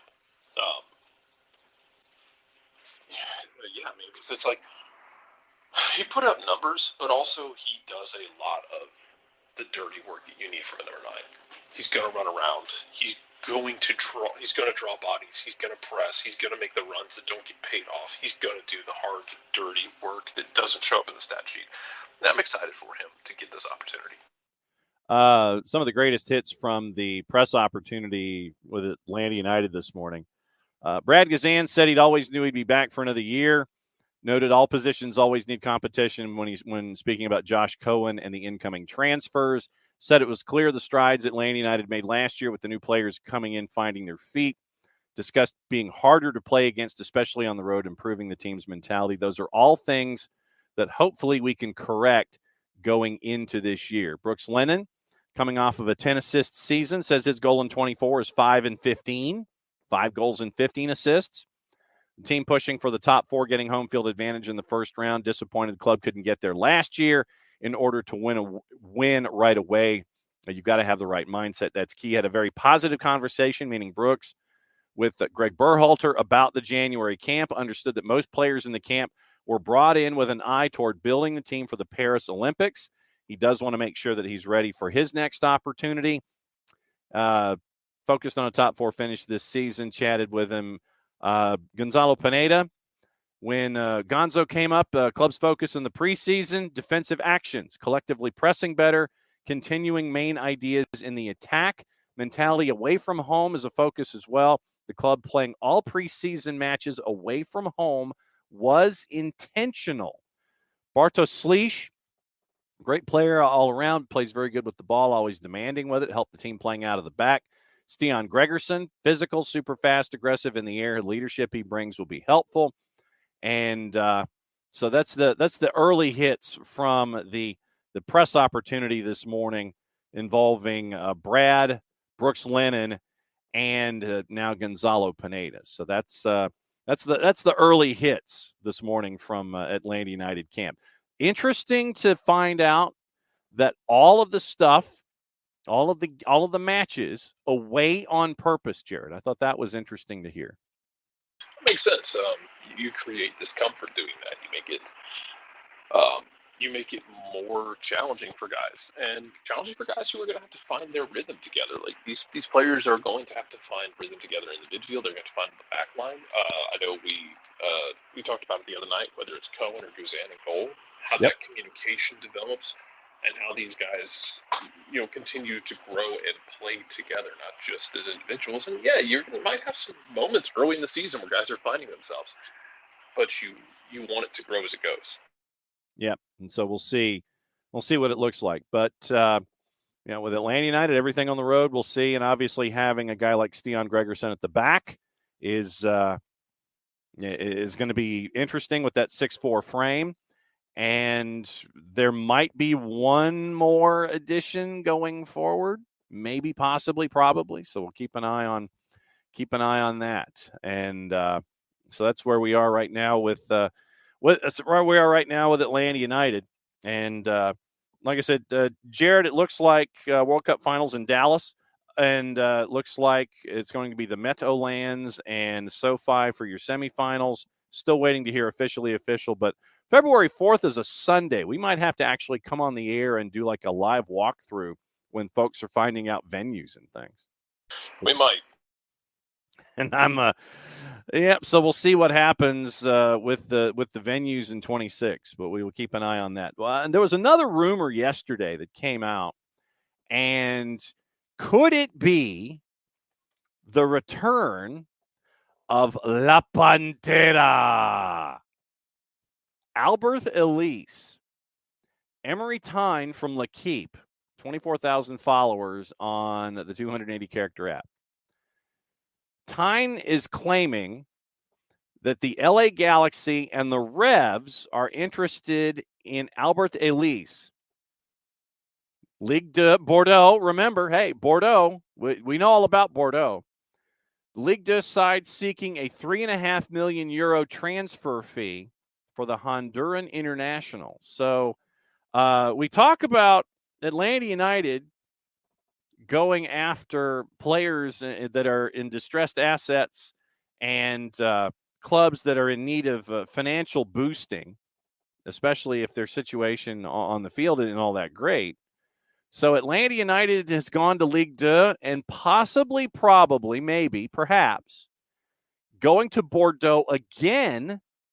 The Galaxy and the Revs chasing after Albert Elise. Possibility, maybe, probably, possibly, perhaps. Albert Elise. Yeah, I mean, but like I feel like we've been teased by this for like a year now. Going on a year. Like, every time the window opens, there's at least one instance of Albert Elise being retied to MLS. I don't know if there's any momentum to this. Yeah. Until we see more, any report with Albert Elise is very similar to an Andres Guardado one. Yeah. In the sense of, what's that, Lucy? A football for me to kick. Huh. Can't imagine how this will end. So I would be excited for Albert Elise to come back to MLS. He was linked to I think he was linked to LAFC in Atlanta last time. Yeah. Loosely. Let's just see, man. I want more concrete rumors before I get my hopes up, because it just keeps happening over and over and over and over. Yes, it is Lucy in the football right now. Right now, just so everybody knows, Bordeaux, at the halfway point of the season in Ligue 2, is 3 points out of the relegation zone. They are at 22 points. And right now, the relegation zone in Ligue 2 is 17, 18, 19, and 20. Bordeaux is in 15th. And they are only 3 points out of relegation discussions. So, I mean, if something happens there, if we see more information on it, I will believe it. Until then, I'm just going to go about my day. I have seen too many rumors about him coming back to MLS that turn into nothing. Great. They're rumors. We can discuss them loosely as rumors. Who said anything about rumors? Yeah. But until there's something concrete, then it is just Andres Guardado 2.0, and I am still waiting on Guardado to make the move from PSV to Atlanta in 2016. Yes. Abby with the public service announcement for those of you in Cobb County. Boil water alert. There's a water main break. So if you are in Cobb County, South Cobb, if you're in South Cobb, boil your water. Water main break. And since it is a Friday, getting everybody lined up for your weekend. Dell says he's running his first half marathon tomorrow in 20 to 30 degree weather. My first question is why? And Dell says, if you don't see me next week, this is why. He may die. Then Dell, why are you running your first half marathon in 20 or 30 degree weather? That's my question. We don't want you to die, but we also want you to take care of yourself in 20 to 30 degree weather running 13.1 miles. Yes, and Abby, once again, reminding us, drip your faucets. Drip your faucets tonight into tomorrow. 11 degrees. 11 degrees here in Atlanta. That is somewhat what we refer to as cold. Jarrett, we mentioned signings involving Atlanta United 2. Atlanta United 2. Oh, okay. Yeah. Got something else for you after that. Okay. Well, or got other news. Well, okay. Well, hang on. Javier Armas is signed in the midfield for Atlanta United 2. Started Oregon State, Pac-12 honors in his first 2 seasons. So 48th overall pick in the Super Draft, wore the captain's armband. So 77 matches, 6 goals, 10 assists. Played and started in 20. His final season at Oregon State, semifinal round of the College Cup. Played 9 years for the Deportivo La Coruña Academy before he came to the U.S. Javier Armas through the 24th season in MLS Next Pro club option for 25. Go. What's on your mind? Have y'all discussed the Sam Ewis stuff yet? No, we have not. Sam Ewis is retiring. Wow. Okay, that I did not know. That's the beauty. It's the beauty of what we're looking at here. Yeah, Sam Ewis is retiring. Hold on. Due to a knee injury, retired at the age of 31. Mm-hmm. Ben Jacobs. Man, we're getting old. Not her, us. Unfortunately, my knee can no longer tolerate the impact that elite soccer requires. This isn't what I wanted. It's clear that this is the only path forward for me. Plan to share more about my journey of my injury someday. I know there are many athletes who have faced the unique struggle of stepping away from sports early. I think these stories deserve to be told and heard. I'm excited to announce I'll be joining the Men in Blazers Media Network to lead women's soccer coverage. Whoa, there you go. So, yeah, Sam Ewis. Going out damn near on the top in terms of what she was as a player and what she is. 83 caps, 24 goals out of the midfield. Top player in the 2019 World Cup. Soccer Female Player of the Year 2020. Making her one of just 20 women to win U.S. Soccer's most prestigious award, 2021. In Manchester City, named number 1 on ESPN FC's list of the world's best women's soccer players. 2020 FA Cup final win over Everton. Joining Rose Lavelle, a teammate on that side. Let's see. She and Carly Lloyd and Rose Lavelle and Christian Pulisic, only Americans to win the FA Cup. One of few players in U.S. history to win a FIFA Youth Women's World Cup, a Senior Women's World Cup, a professional championship, and an NCAA title. Finished her U20 career, 38 caps, 7 goals. U17 career, 13 caps and 8 goals. Sam Ewis, one of the most decorated players in U.S. soccer history, announces her retirement. The Tower of Power is going to be missed, but she's heading to Men in Blazers at the age of 31. So she's going to be orchestrating their coverage of women's soccer at the age of 31. Yeah, and hopefully we'll see that expand out. Want to see what she's able to contribute. That sucks that she's having to walk away before. I feel like it's before she's ready to. Yep. To get an idea of how she's phrasing that. But yeah, that's wild. Yeah, it is. So the last generation continues to slowly step away. Yep. I'm going to put out the bat signal and see if Bart can hop on to discuss this. And because when you have someone of this status retire, then that's big. He may still be in the real world having to do with like job stuff, but I'm going to reach out to him and see if he is still doing real world stuff right now, because to discuss what's going on with Sam Ewis, then that's big. Otherwise, we'll have Bart talk about it on Monday during his normal segment, and we'll go over what's going on there. Let's see. Gossip, rumor, and innuendo. We got player movement and all these kinds of things. So let me go into that this morning. Nothing like having breaking news happen like 20 minutes before the end of the show. At least it didn't happen 20 minutes after the show, like it traditionally does. Manchester United considering a revamp of their defense, which could mean Harry Maguire and Victor Lindelof leaving if significant offers are made. Juve and the Netherlands defender Matthijs de Ligt, one of the targets being considered by the Red Devils. Fulham made a bid of $30 million plus another $5 million in add-ons for Fluminense midfielder Andre. They've already agreed to personal terms. That's from Ben Jacobs. Ben Jacobs is very, very busy this morning.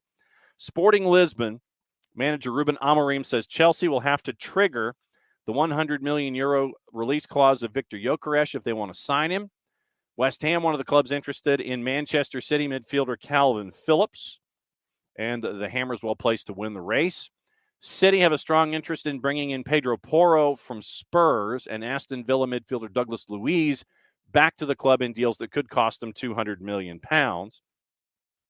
The league in the Middle East that we neither mention, endorse, or really cover, ready to revive their interest in Mo Salah in the summer. Injury scare. We're going to have to keep an eye on it from AFCON. He had to leave because of a hamstring injury in the match that he was in yesterday.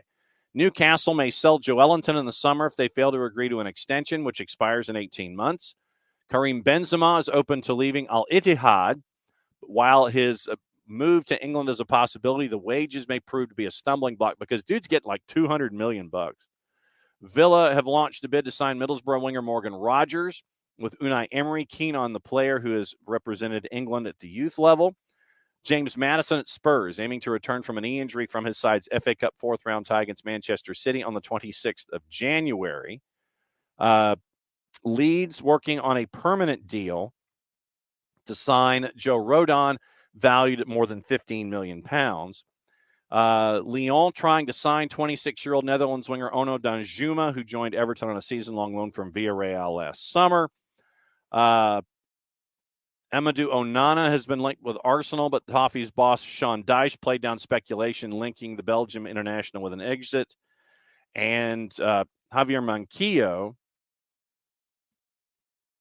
from set to leave Newcastle and join La Liga side Celta de Vigo because, remember, they're dealing with FFP. And Italy striker Moise Kean. This was, we got to keep an eye on this one because this plays into the Thiago Almada conversation. It appears, and this happened yesterday, and we'll see if there's been any updates. But Moise Kean, and we talked about it with Nick, Moise Kean is now being linked to the move to Atletico Madrid that was tied initially to Thiago Almada. So that is, is it going to be Almada? Is it going to be Moise Kean? And, you're trying to figure out what the latest is there. Is it going to be Almada? And remember the succession plan here in that Atleti was player move to Atletico Madrid, same agent that Thiago Almada has, same representation. Almada would take that slot. But now there's the discussion that Moise Kean would be the name as opposed to Thiago Almada that would be loaned from Juve to Atleti to take over that space. So it would be Angel Correa and Al-Ittihad. And this is Fabrizio Romano's update from this morning. So keep an eye on this. Al-Ittihad, Atletico Madrid remain locked in talks for Angel Correa. Negotiations continue despite distance on the asking price. Correa keen on the move, waiting for clubs to advance in talks. Atleti have already agreed on the loan deal for Moise Kean as the replacement. So Fabrizio Romano is leaning in the direction of the discussion with Moise Kean going from Juve to Atleti instead of a purchase of Thiago Almada to Atletico Madrid. So obviously, if the price tag is a little less and you're just get Moise Kean to help that out, that would be what you're staring at right now with that. Catching up with Bart, and he wrote quickly to us. He said, Del Schaefer, Trent Alexander-Arnold close to a return, not this weekend. Quite sad that Sam's career was ended so abruptly, and even more sad that it was ended after a couple of years of uncertainty. I think any women's national team fan would admit that not having her at last summer's World Cup truly hurt the team, but I'm hopeful she's not done with soccer. So that's your Sam Mewis update from Bart as he is running around buildings in the real world trying to do his real world job. So we'll catch up with Bart on Monday. Dell says that Inter Miami buses were surrounded by fans in El Salvador. Weird. Can't imagine why. Yeah, really? I'm once again asking for us to like have a cross Atlantic matchups where we mix up UEFA and CONCACAF. Yeah. Because I want to see like Belgium and England have to go play in El Salvador. Oh, that would be. I want to send the Irish to Costa Rica. Oh, that'd be great. I want to hear them complain about how long the trip is and the quality of the field and the fans. I want to send like Portugal to Trinidad and Tobago. Like send them right after a tropical storm rolls through, and like to get on the playing surface, you have to take your shoes off and jump over this giant puddle. The puddle may or may not be one of the puddles in The Magician's Nephew, the first book of C.S. Lewis's Narnia series. There you go. You jump in and out of the puddles to go to different worlds. Okay. The puddle may or may not take you to a different world, but you have to jump over it to get onto the playing surface in Trinidad. I want the European clubs to have to suffer this. Yeah, England and Azteca. Well, England's I think played Azteca before, but yeah, don't make it like a World Cup match. I want it to be like, honestly, Azteca's like maybe a little too nice. I want them to suffer like the weirdest possible discomfort we can possibly find. Like we're sending them down to play on basically the carpet that used to line the Georgia Dome. Oh, that welcome mat. Yeah, that green welcome mat. Oh gosh. And I want it to be like 88 degrees at night. The fences that line the field are being shaken. There may or may not be a large cat loose on the field. No, that'd be fantastic. Yeah, the altitude. If you want altitude, man, send them down to La Paz. Oh. You got to send one of the Mediterranean nations down up to La Paz, though. You got to send some of them sea level folk up to La Paz and just see what the hell happens. Yes. That'd be epic. I'm looking forward to. I'm just give me all of the madness. That's what I want. I don't mind. I don't mind crazy. I really don't. Just give me good crazy. That's what I'm hunting for. Let's see what else is on. What else was on the dossier this morning? Jordan Henderson, he has moved on. And Jurgen Klopp made a point to sit there and say, and it was straight up Jurgen Klopp. And I've got to find the press conference. By the way, Prem and Proper will be coming up later today. Thomas Frank says that Ivan Toney will start and captain on his official return Saturday night. So we'll keep an eye on Ivan Toney. Remember, we've got about 12 days left in the transfer window. Brentford's got a £100 million price tag attached. Peterborough United's like, go for it because we won our 10%. All those kinds of things. Jordan Henderson says that financial considerations had nothing to do with the decision to join Ajax instead of returning to the Premier League. So he's saying that the $3 million that he would have owed His Majesty's royalty and customs ain't got nothing to do with it. Finalized the switch from Al Ettifaq to end his 3-year deal after 6 months. Reports had suggested he would have faced a large tax bill, but he insisted the move was purely a sporting decision. Don't believe what you read in the press. Had nothing to do with anything but football. Felt it was the perfect opportunity to come to such a huge club and showcase what I've tried to do my whole life, to dedicate myself to football. Welcome here has been incredible, overwhelmed, blah, blah, blah, blah, blah, blah, blah, blah, blah. I learned a lot in Saudi Arabia, but it didn't work out. That's what he says. Yeah, this is happening a lot now. More and more people are like going to Saudi Arabia, taking the money, and then like after a year, they're like, it wasn't for me. Granted, you're making like a career's worth of salary in that 1 year. So yes, you go there, you stomach a year, you get the salary, probably tax free, and then you go back and you play elsewhere. This is like the 20-year-old kid who like who took a stint going up and doing like Alaskan crab fishing. Like, I'm gonna go make a quick season's money there, and oh god, oh no. Uh-huh. Yeah. There's work here. It's work. Yes, that's it's for sure. Absolute work. It's not identical, but Jurgen Klopp has questioned how people dare to criticize Jordan Henderson following the end of his time in Saudi Arabia. Because we do. Yep. Klopp hit back on the suggestions. What we do, man. Yeah. Come under scrutiny for leaving Al-Ettifaq after 6 months, despite saying that he wanted to help grow football in the country. Quote, people are really critical with Hendo about the move. First there, and now he's coming back. I don't know how we dare always judging these kinds of things. We have one life, and we have to make decisions. Sometimes our decisions are perfect. Sometimes it feels different after you made them, Jarrett, to your point. It was 100% an interesting experience. I spoke to him, and 99% of the football stuff was fine. It was the start of something with many things to develop in the future, but he was never really critical. But he thought it was better for him and his family to come back to Europe, and Ajax are a sensational club. Henderson said, I'm sad to say I'm leaving. Keep hoping to watch. Good luck for your future. Al-Ettifaq Club President Samer Al-Misahal said, firstly, the club would like to thank Jordan. All this is word salad. Always respectful of the players. Ajax's bosses. Jordan Henderson has experience and leadership qualities. But we only have one life, Jarrett. How dare we criticize Jordan Henderson? I mean, you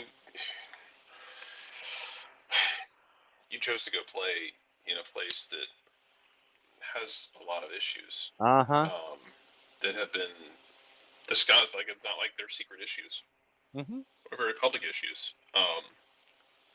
And you choose to take like retirement level money to do it.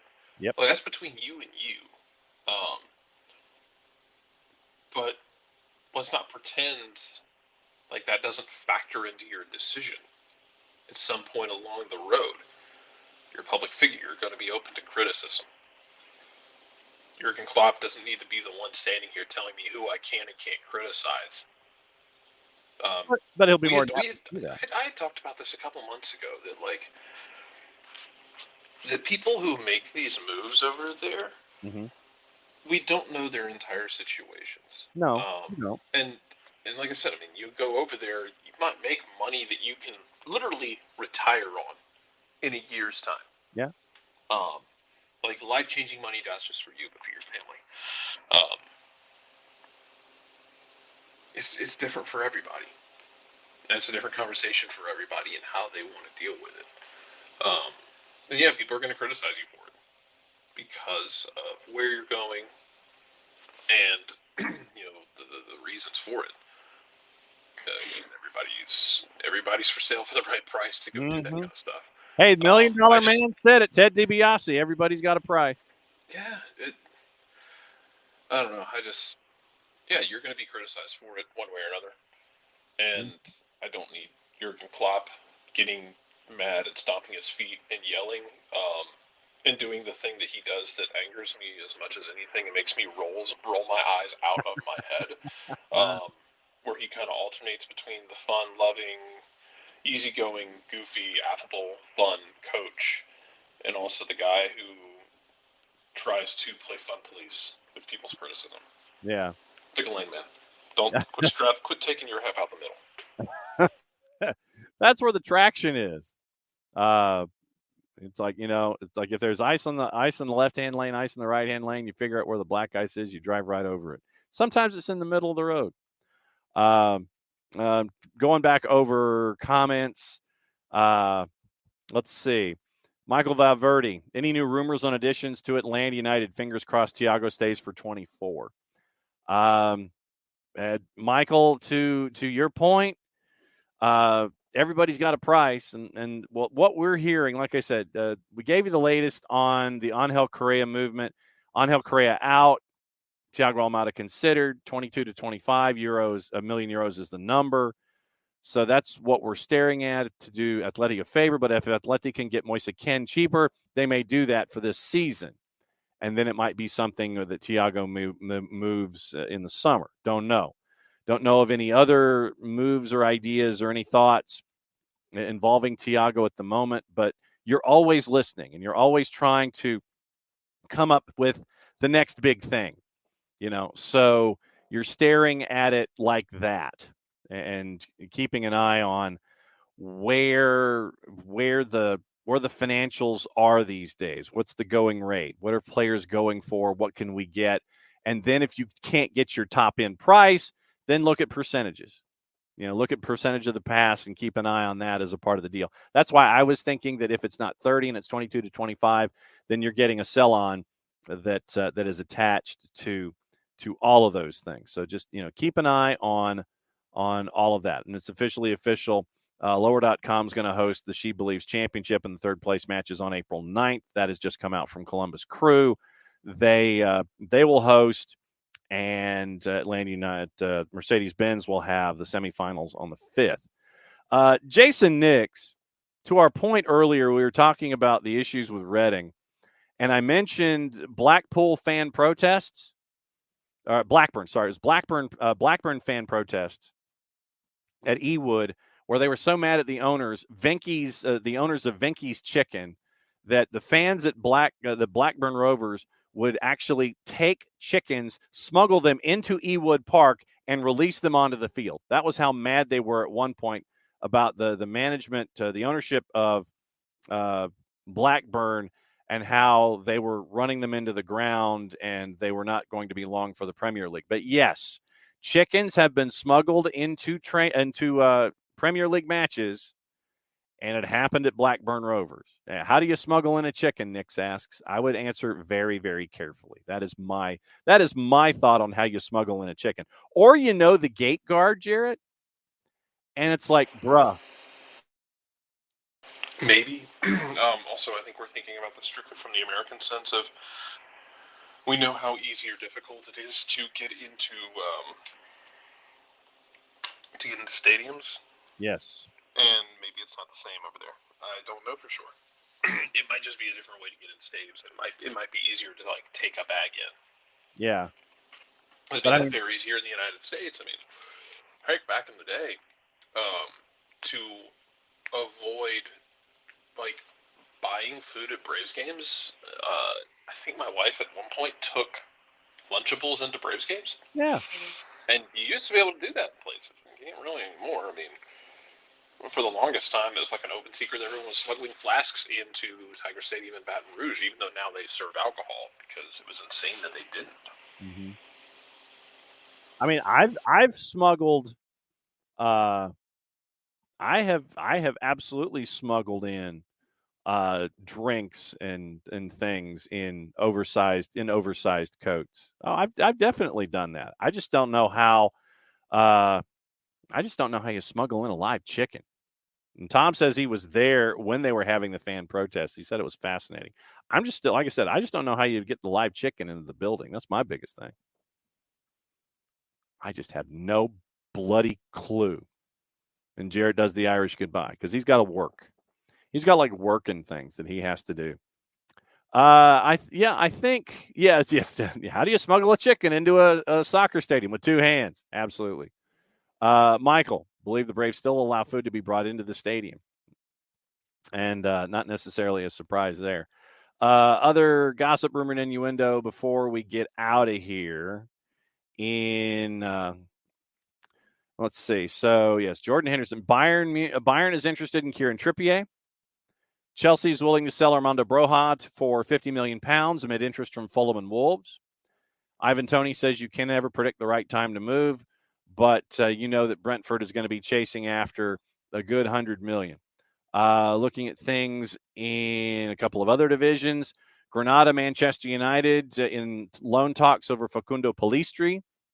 Contract runs until 25. Club holds an option to extend it by another 12 months.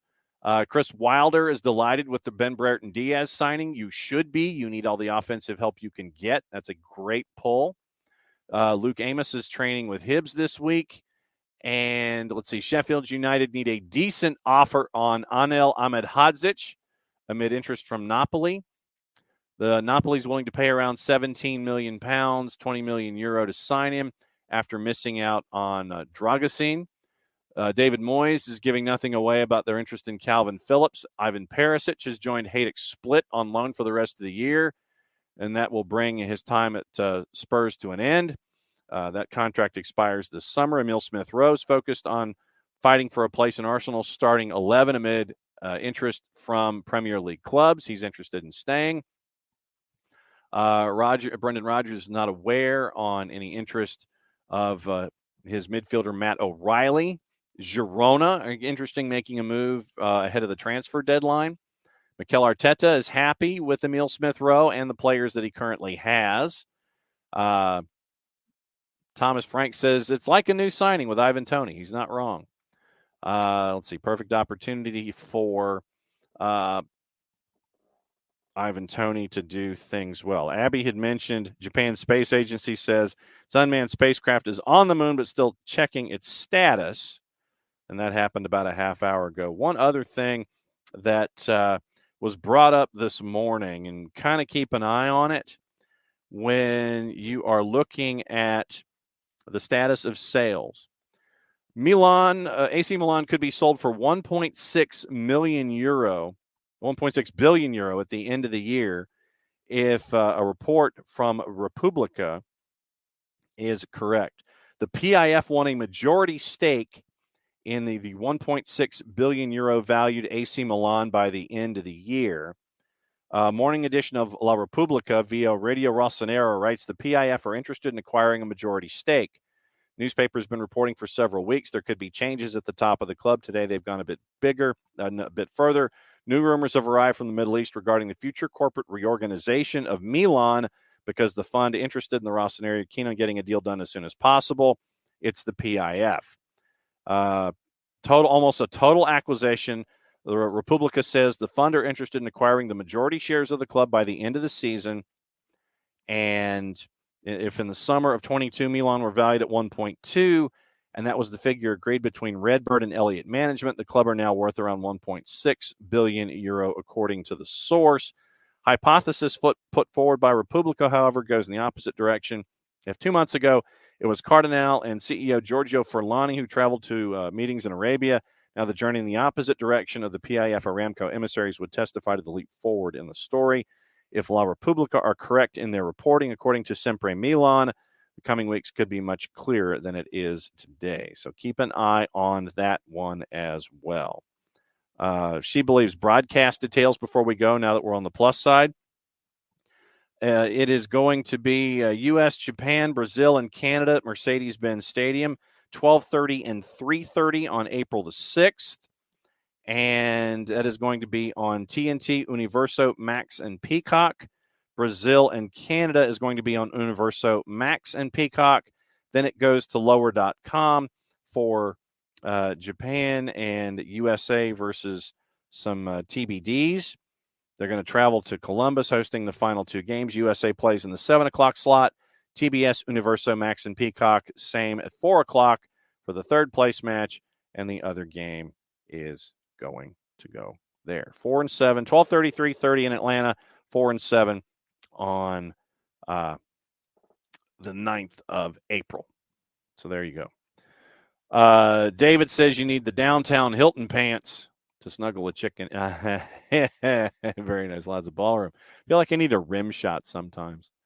All right. So, yes, Kane Dyer and Trips. See a pattern emerging. A couple of players from Spurs heading over to one location. So there you go. All right. So that is another week here at SDH. If you've missed anything, we'll give you the ICYMIs about all of our interviews. We had a great interview with Apotheos yesterday and their new head coach, Jonathan Mercado. So we'll catch up with him. All those kinds of things that we had. Very, very busy week here on the network. Over the weekend, we're going to catch up with some Georgia Impact players who are now playing in Costa Rica. That'll be a Sunday interview. That'll post Sunday afternoon. So they will be in Costa Rica, and we're going to turn it fairly quickly. Georgia Impact in Costa Rica playing for Escazú. And then we'll catch up with those folks. Back at it again next week for another go-around of Soccer's Morning Show. Thanks to all of you. Thanks to Michael Parkhurst. Thanks to all the guests that we have all week long. Couldn't do it without you. It's been a very, very busy news day. A lot of stuff going on across the board, and thankful that you all are a part of it. So getting ready for the high school season coming up in a couple of weeks, getting ready for the pro season coming up in a couple of weeks with folks who are going to be having games in friendlies and locations and things like that. We'll have our grid and all of our thoughts of everything going forward. But for Jarrett, for Nick, for Jason, I'm just John. Thanks for hanging out for another week of Soccer's Morning Show. We made it. Enjoy your weekend. Please take care of the 3 Ps: your pets, your pipes, your people. Pets, pipes, and people. David, thank you as well for being a part of everything. Thanks to everybody on the Twitch pitch.